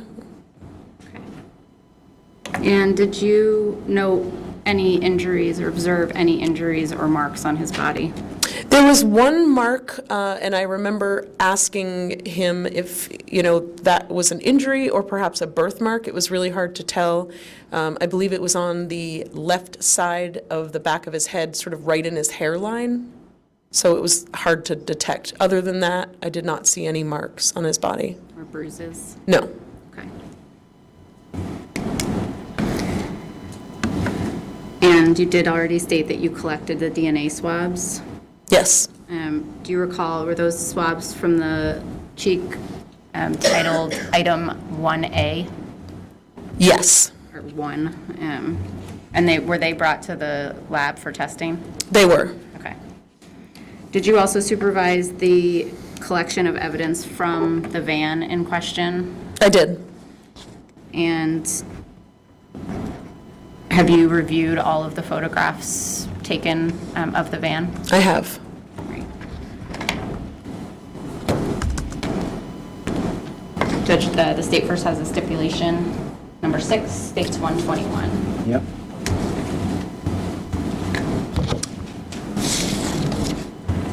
No objection, Ms. Johnson? I'm here now. No objection. Thank you. Stipulation number 6, members of the jury, the state and defendant, Joseph Ferlazzo, have agreed that you may find certain facts. This is called a stipulation. Members of the crime scene search team, in parentheses, CSST, end of parentheses, collected, tagged, photographed, and processed pieces of evidence during the search of the camper van pursuant to a valid search warrant. CSST supervisors Aimee Nolan and Aaron McNeil oversaw the collection, tagging, photographing, and processing of all evidence collected from the camper van. These items were ultimately stored at the Vermont State Police Barracks in Williston.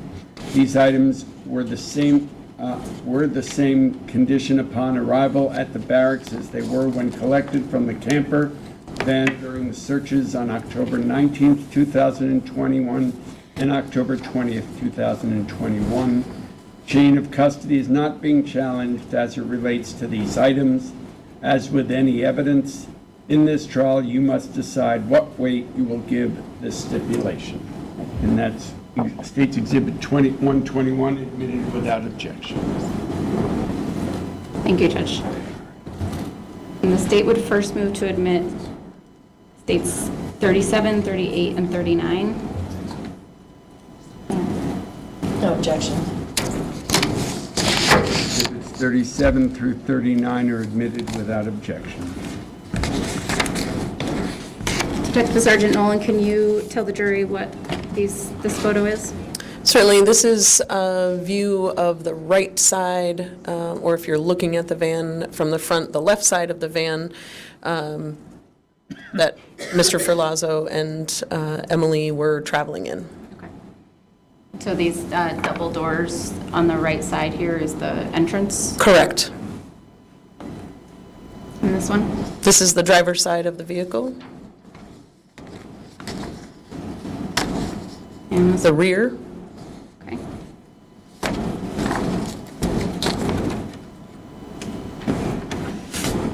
Judge, the state would next move for states 40 through 75. Okay, do you want to first give us 37 through 39 of you? Yes. I'll take them first.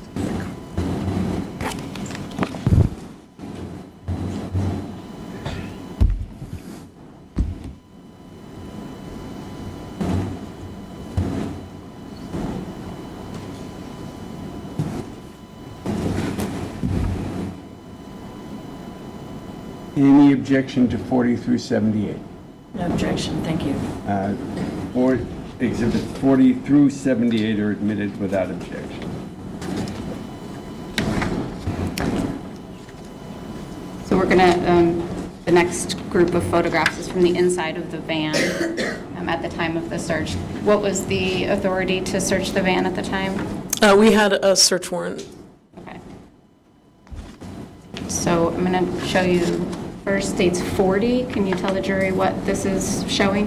Sure. This is a photo of the entrance and the steps up into the van. What you're seeing is, I believe, like a bug net or mosquito net over the door once the double door was opened. It's hard to see up there, but you're looking to where the driver's seat would be, and there was a curtain up over the driver's door for privacy over the driver's window.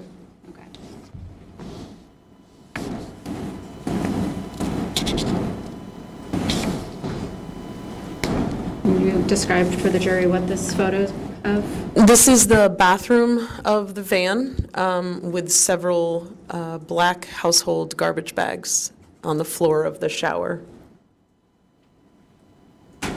States 42. Another view of the bathroom from a little further away.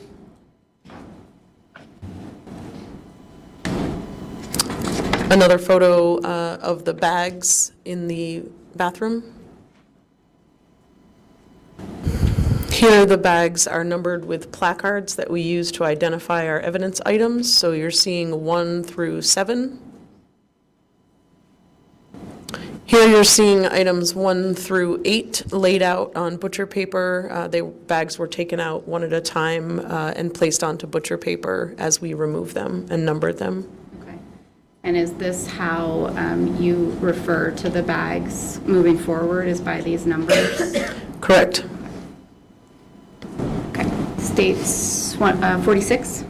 This is a 12-gauge shotgun that was located at the foot of the bed in the camper. States 47? This is looking at the head of the bed. And so are these pillows? Yes, these are bed pillows, the sheets, a blanket, a comforter perhaps, and then there was also a black duffel bag on the bed. Okay. This is a Glock firearm that was found underneath the pillows of the, I would say, front side of the bed. Again, standing at the foot of the bed, looking at it would be the left side of the bed. Okay.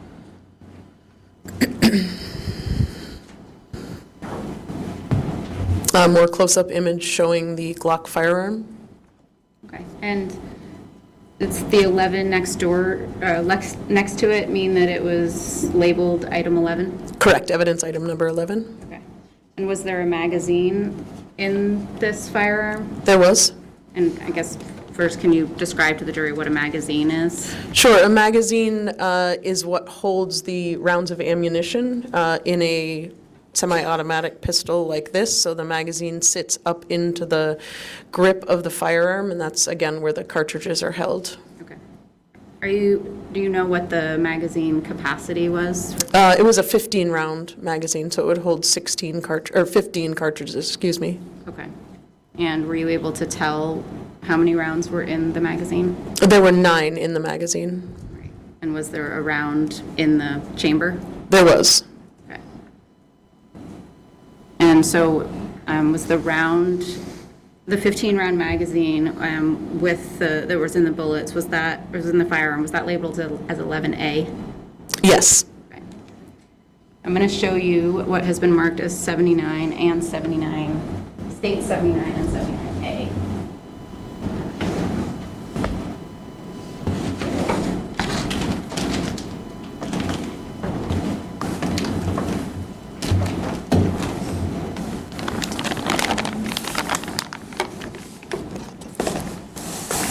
Are you familiar with what each of these is? Yes. Okay. Can you just describe to the jury what each one is? Yes. State 79, which is marked in our evidence system as number 48, is the Glock firearm shown in the pictures that was found under the pillows of the bed. And State 79A, which is marked item number 53 in our evidence system, is the magazine and the cartridges that were included in the magazine and the one in the chamber. Okay. Are you able to open I can, 79? certainly.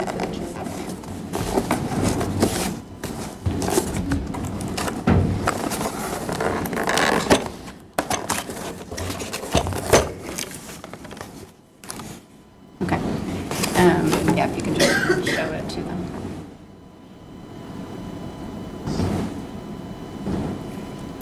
And were both of these items, the firearm and the magazine, the bullets, were those brought to the Vermont Forensic Lab for testing? They were.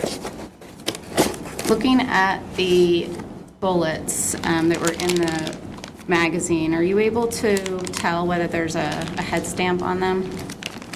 Yes. And can you tell the jury what that means and what they say? Certainly. So the head stamp on the ammunition tells us the manufacturer and the gauge. So these are SIG 9mm Luger. So Luger is a style of bullet or a type of ammunition, and the 9mm is the caliber of the ammunition, and the manufacturer is SIG. How many firearms total were located in the camper? There were 6 total. Okay. How many pistols or handguns? 2 handguns. Okay. And this being one of them? Correct. What was the second one? Second one was a 9mm Taurus pistol. Show you what's been marked as states 50. Can you tell us what that is? Yes, that is a 9mm Taurus pistol that was found in a kitchen drawer. Okay.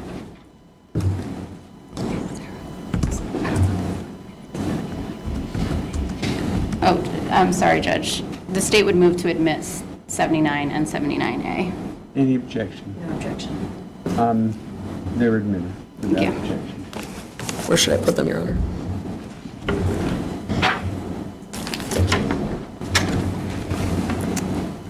Looking at states 50A, can you tell us what this is? Yes, so these are the 2 kitchen drawers opened, and the drawer on the right you can see in the lower, in the front lower corner of the photo there is the Taurus pistol in the leather holster. Okay.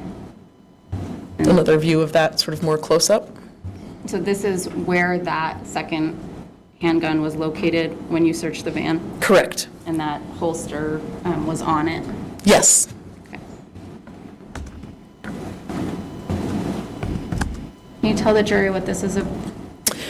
Sure. This is I would say, a storage cubby unit that had been built into the van above the head of the bed. Okay. And did you search these baskets? We did. And can you tell the jury what is in this picture? Certainly. In one of the baskets contained miscellaneous ammunition and also a silencer or suppressor. And was the silencer suppressor labeled as item 22? I would need to refer to my report or an evidence list to be sure, but to the best of my recollection, yes. I'm going to show you what's been marked as 52A. And would move to admit 52A, Judge, based on no objections. Oh, okay. Any objection? Objection. 52A is admitted without objection. Can you tell the jury what this is? Okay, so it was marked 22. This is the silencer or suppressor seen in the photograph that was in that basket with the ammunition. Okay. And did you know, was the silencer sent to the lab for testing? It was. Okay. And did you notice anything of interest related to the silencer? The items as they were collected were brought onto the command post where we have better lighting and a controlled environment to take better photographs. During the time when this was being examined and photographed and documented on the truck, there were red fibers, or at least a red fiber, in the end of the silencer that were appreciated by members. Okay. And were you able to collect that? No, during the process of trying to collect it, we believe that it fell down into the barrel of the silencer. Okay. So did you take a swab from the silencer? We did take a swab of the silencer. Okay. And was that labeled 22A? Yes. And did that go to the Vermont Forensic Lab for testing? Yes. I'm going to show you States 53. I'll take it. Okay. Thank you. Can you tell the jury what's in this photo? This is just in front of, so the bed made up the entire back of the camper, the rear of the camper. So just in front of that, looking down the camper on the left-hand side was like a couch area, if you will, two small chair type things. There was a space in between, so it's more of a chair than a couch, I guess, a seating area. In States 54? This is a photo from the kitchen area, again, looking to the back of the van, showing the bed. States 55? This is, as each layer of bedding was removed from the bed, further photographs were taken. So this is down to the mattress with like a mattress topper on it.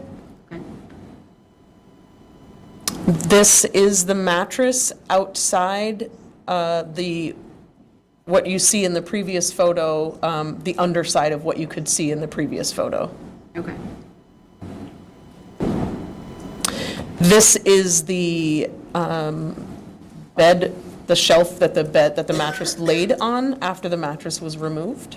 Just make sure to note the number you're talking about when you talk about this. Thank you. So I'm looking at States 57. States 57 shows the base where the mattress laid on top of. Okay. And there's a close-up in the next photo, but was there something of interest that?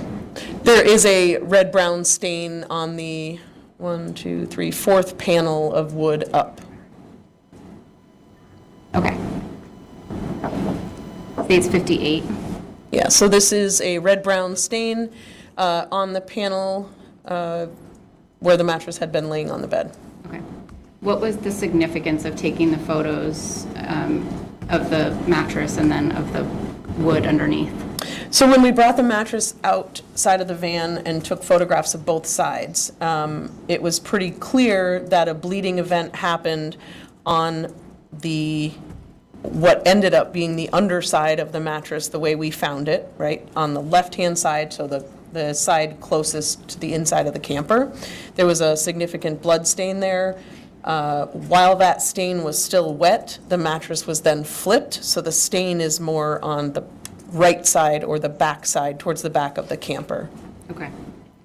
And did you collect any swabs from the mattress? We took a large cutting from the blood stain. Okay, and did that get labeled as 17A, item 17A? Yes. And did that get sent to the lab for testing? It did.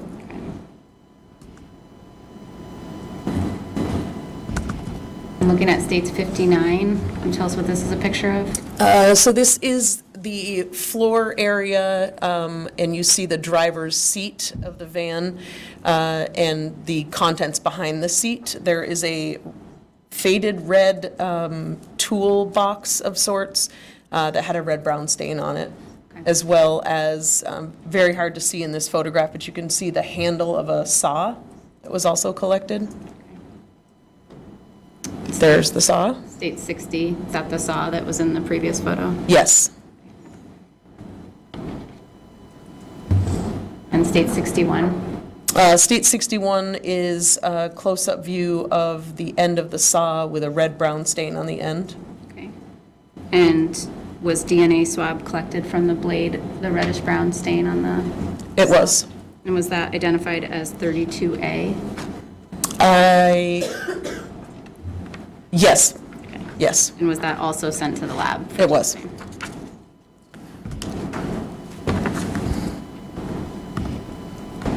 Tell us what this is a photograph of. This is a photo of a garbage can on top of a, I'm not sure if it was a shelf or a refrigerator. That's State 62 and State 63. Inside the garbage can is this bottle, which when it was removed is a bottle of bleach. State 64. The bleach bottle. And State 65. This is the floor of the shower after the 8 bags were removed from the shower. There are red-brown stains on the floor of the shower.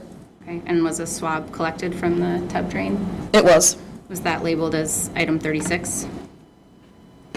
No, I believe those are 33. The swab was also 33? I believe so. If I could, I'd need to refer to my report to be sure. I believe 36 was a different swab of red-brown stains. Okay. I'm gonna, just to be sure. Yes, thank you. You wrote several reports in this case. Would this be the van and processing report? Yes, please. Okay. So I'm gonna show you what's been marked as State 107. Thank you. Just refresh your recollection. Thank you so much.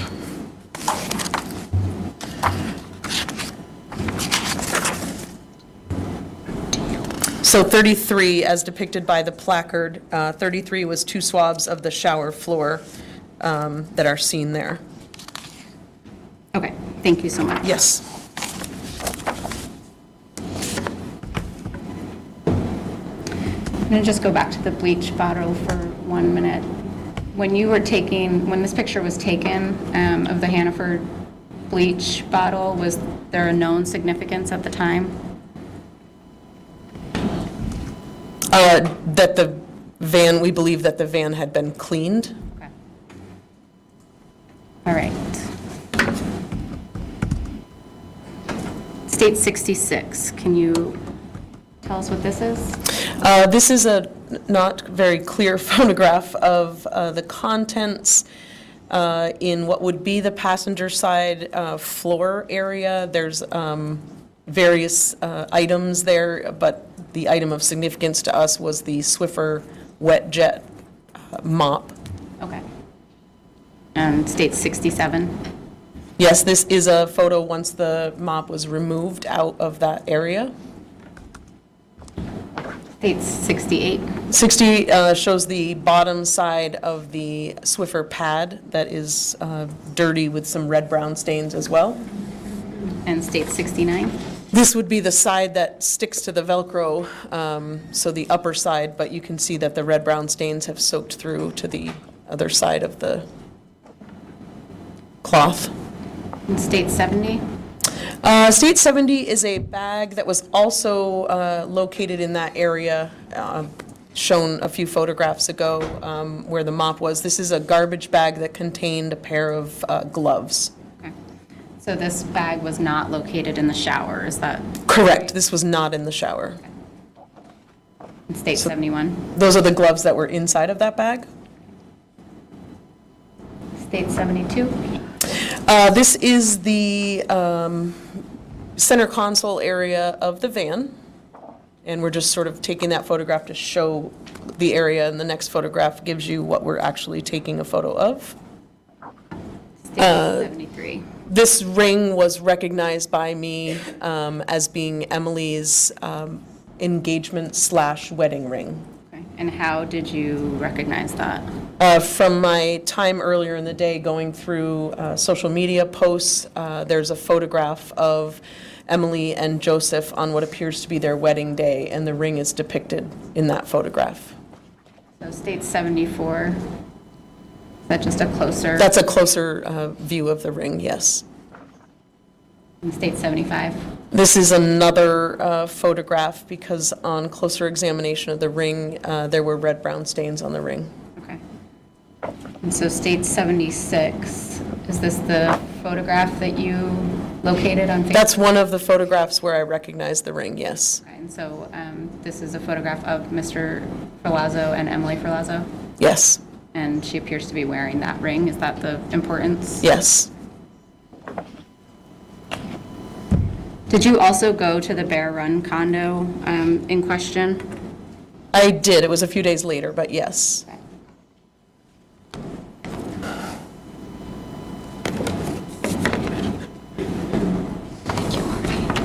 Oh, I think I already admitted them, so I'm gonna go. All right.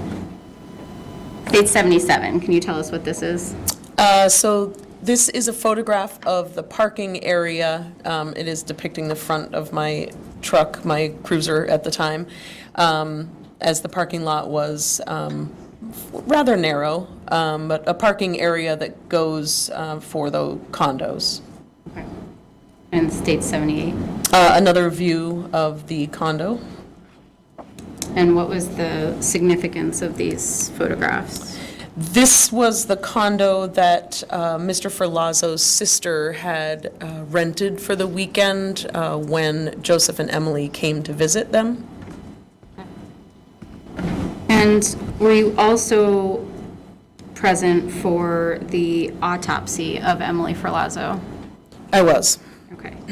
And where did that occur? At the Office of the Chief Medical Examiner here in Burlington. And do you recall when that occurred? That occurred on the 20th of October, 2021. Your Honor, if I may approach with states 122, which is the stipulation number 7.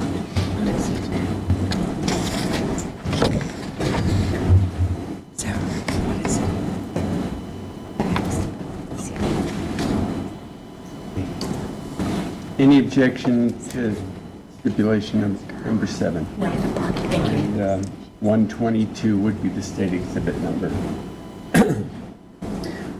Members of the jury, the state and defendant, Joseph Ferlazzo, have agreed that you may find certain facts. This is called a stipulation.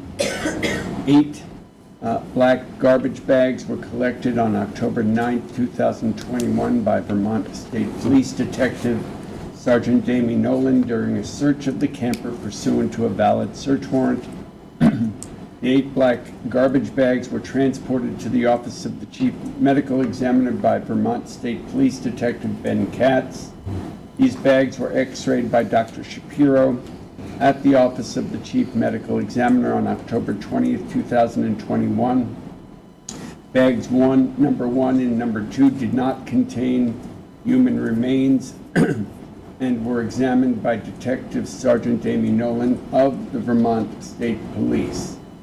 Bags number 1 and number 2 were in the same condition at the time of their inspection as they were when collected from the camper on October 19, 2021. Bag number 1 was logged by the Vermont State Police as CSST Van 1/CSST OCME, Office of Chief Medical Examiner 1.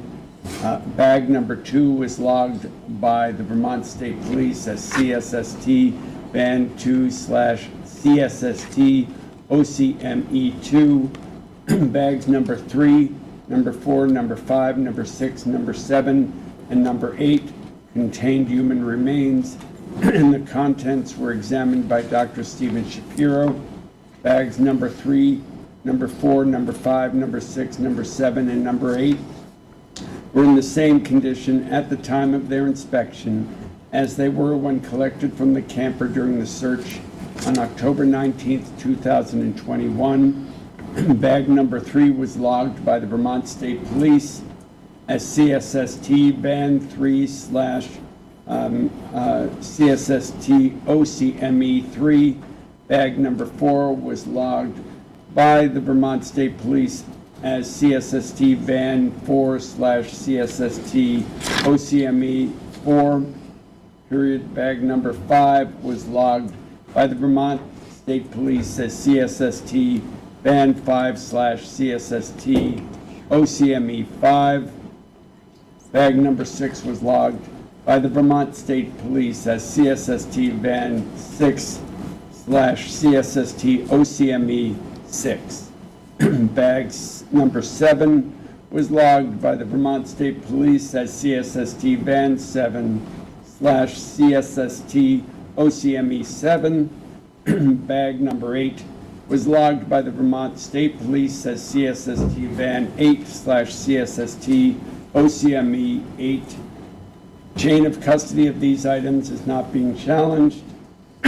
As with any evidence in this trial, you must decide what weight you will give this stipulation. And 122 is the exhibit number. Thank you, Judge. And the state would move to admit photographs 81 through 91. Any objection? 81 through 91 are admitted without objection.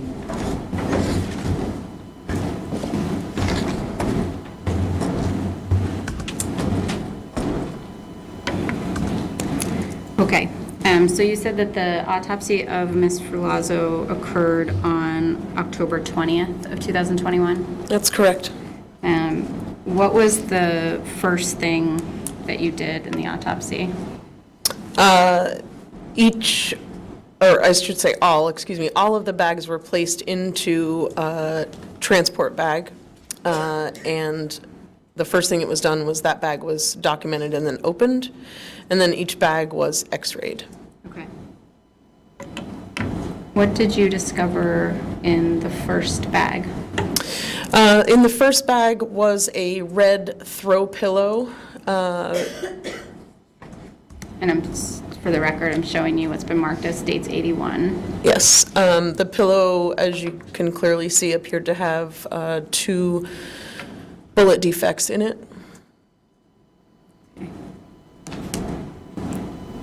And was this throw pillow identified as item 1A? Yes. I'm going to show you what's been marked as states 80 and judge will take admission as states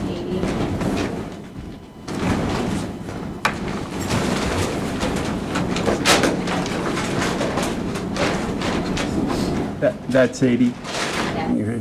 Any objection, Ms. Johnson? No objection. 80 is admitted without objection.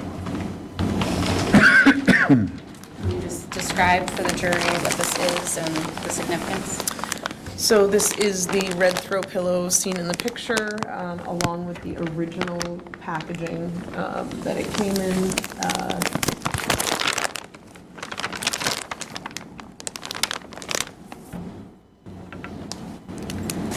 Was a sample of this throw pillow sent to the lab? Yes, I believe there was a sample of it. Yes. And when you saw this pillow in the first bag, did it look familiar to you? It did. And why is that? There was another identical pillow on the couch sitting area of the van. So I'm showing you it states 82. Is that the other matching Yes, pillow? some very similar, if not identical, pillow.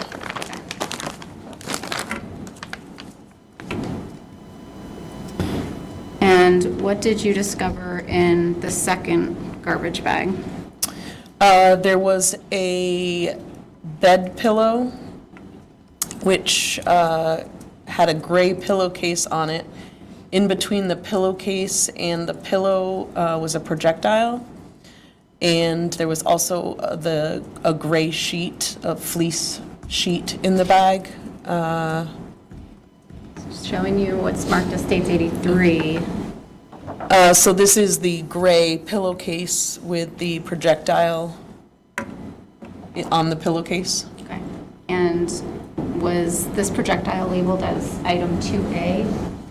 I would need to refer to my autopsy report if possible.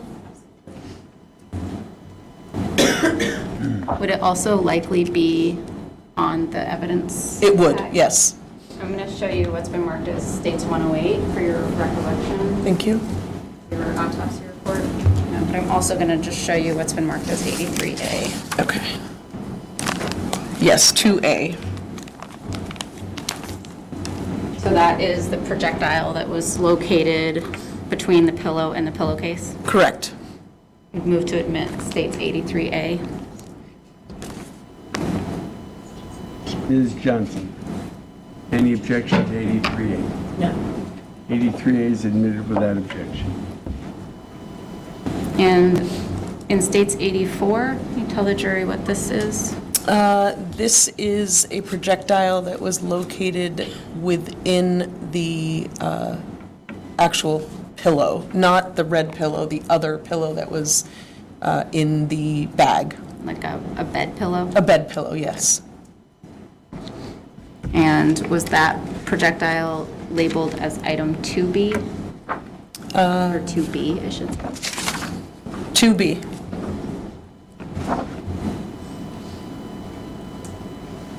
I'll show you what's been marked as States 84A. Ms. George, you need a pillow. Yes, 2B.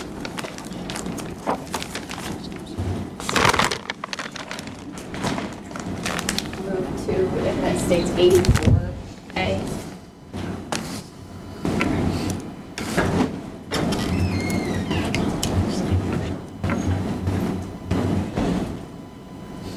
Is it admitted, Judge? I'm sorry. Sorry, 84A. Any objection? No objection. 84A is admitted without objection. Show you what's been marked as States 85. Can you tell the jury what this is? This is a cartridge casing, meaning a fired round of ammunition. Show you what's been marked as 85A. And was this noted as item 2C? C, yes, so it was also located in garbage bag number 2. Okay. Move to admit States 85A. Any objection, Ms. Johnson? No objection. 85A is admitted without objection. And can you tell us what States 86 is a picture of? This is the gray pillowcase that was on the bed pillow, located in bag number 2. This is the pillow that pillowcase was on. I'm going to show you what's been marked as States 87A.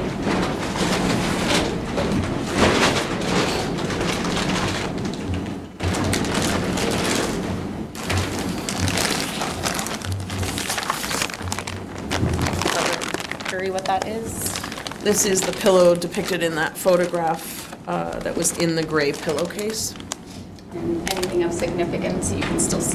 There is a clear bullet defect in the pillow. Judge, the state would move to admit States 87A. Any objection? 87A admitted. And on the back side of that pillow? Yes. And also depicted in States 88, what is that? Based on the x-ray, the projectile we believed was in the filling of the pillow, so that's where I cut into the pillow to find the projectile. Okay, thank you.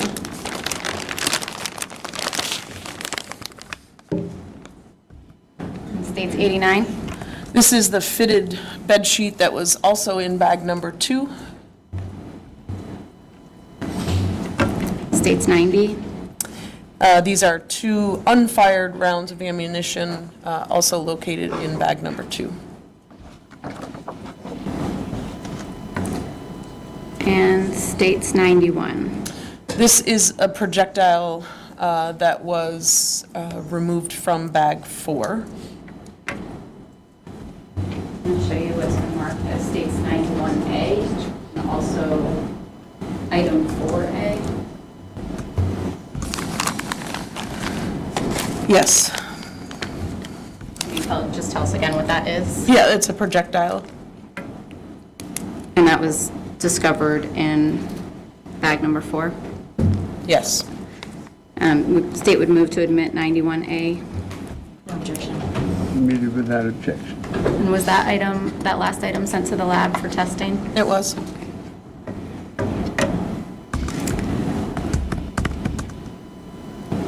What else was located in bag number 4, if anything? Sorry.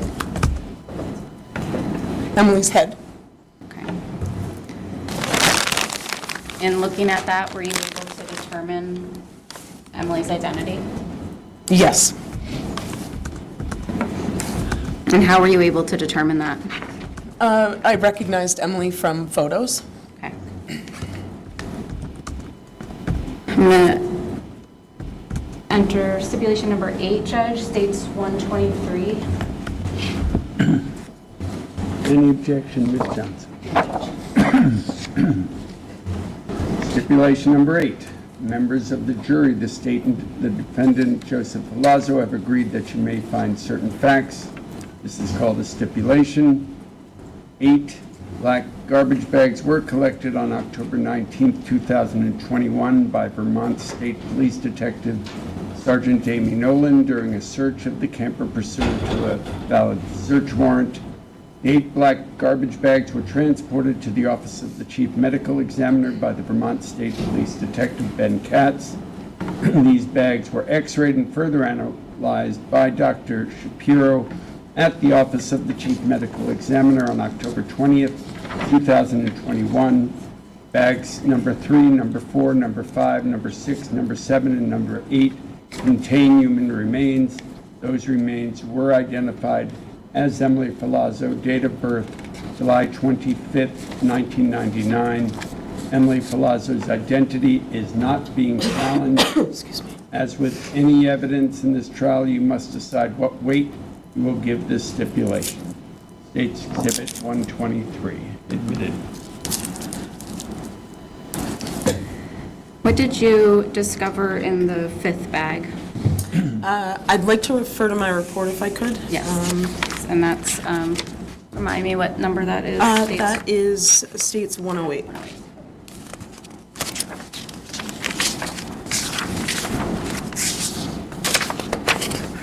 Okay. Bag number 5 contained a right arm and a left foot. And what did you discover in the 6th garbage bag? Bag number 6 contained the rest of the right leg.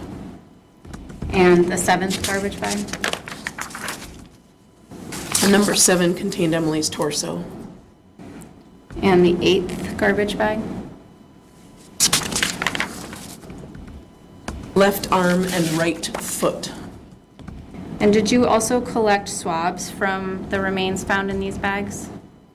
From the remains, no. A DNA card was collected to have a sample of Emily's DNA, but the handles of the bags had been swabbed on scene on the 19th. Okay, I was referring to the DNA card. Can you tell the jury what that means? Sure.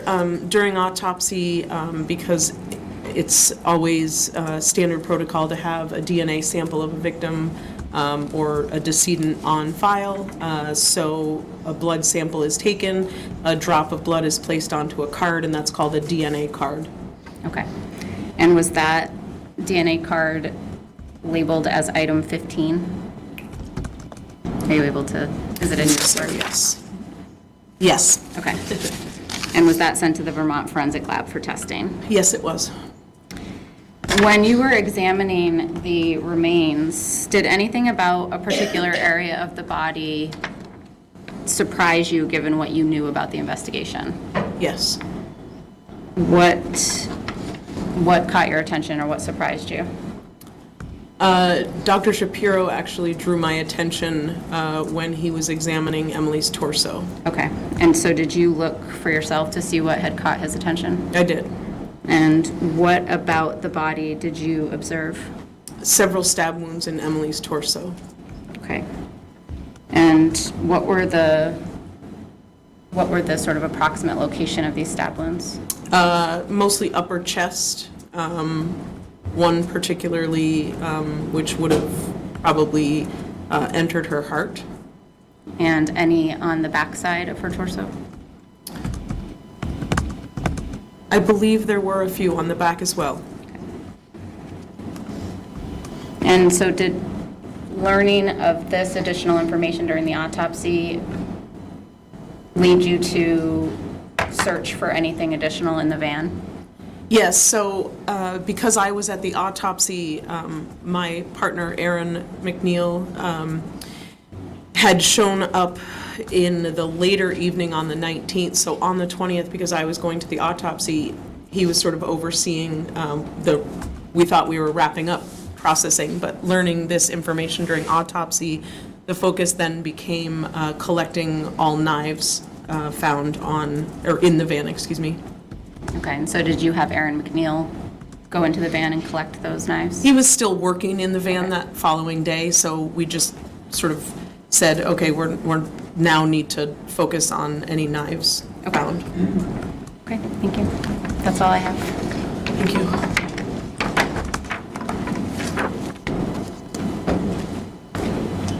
You ready?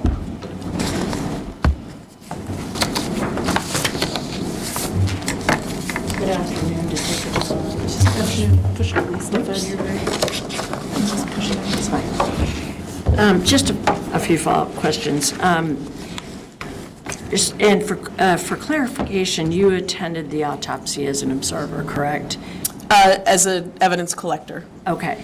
But you didn't really have any part of conducting the actual examination, correct? Correct. And just a few questions back to the Maple Fields encounter, the afternoon, excuse me, of October 19th, 2021. You already testified that when you were walking with Mr. Ferlazzo to your vehicle, you had observed him seeming as if he might pass out, and you asked to put your hand on him. Correct. Do you recall testifying in a deposition on November 11th, 2022? No, sorry, November 29th, 2022. I recall testifying in a depo, yes. Okay.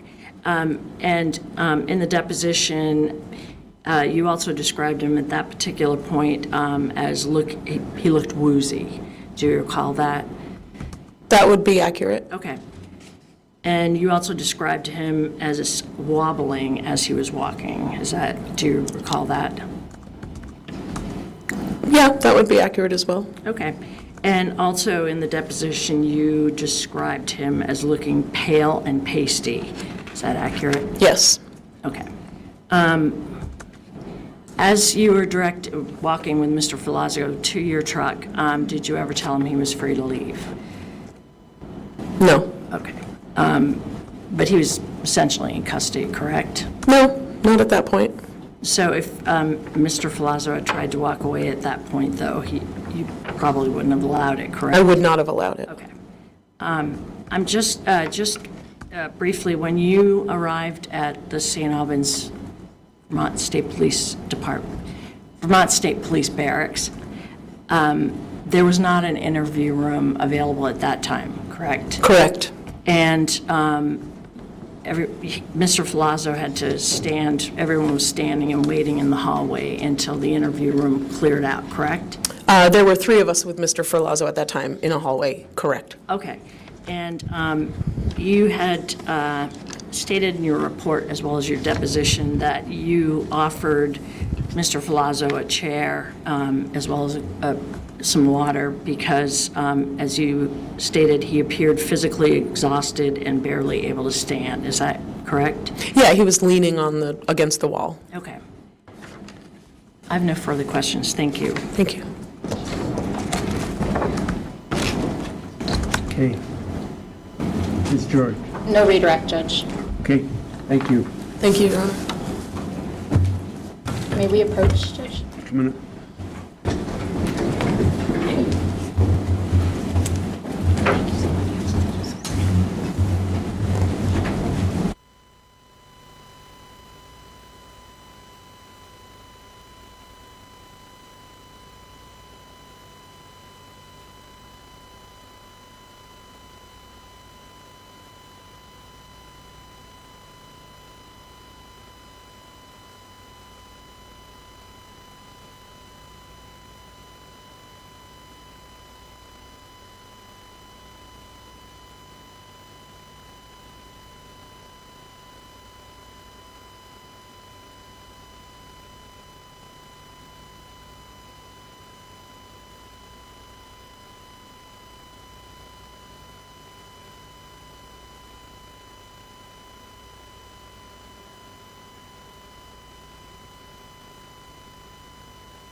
Tomorrow so we're going to break for today. Tomorrow is a shorter day, but I'm going to ask you to get here a little early. I'm going to ask you to get here at 8:15. I'm hoping to start at 8:30. We're going to go until about 12:30 and then break for the day because we have some things in court I have to do independent of this case.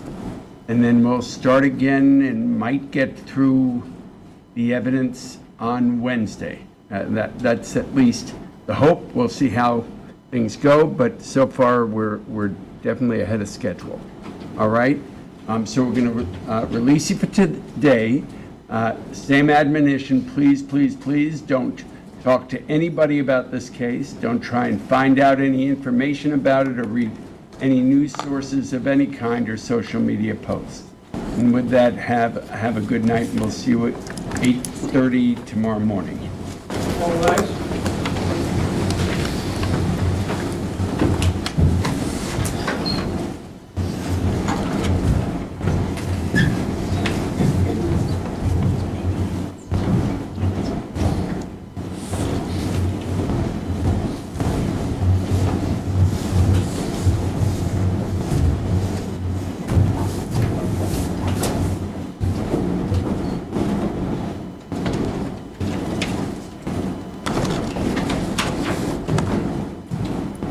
Any other issues anyone wants to discuss outside of the presence of the jury before we break for the day? No, Judge.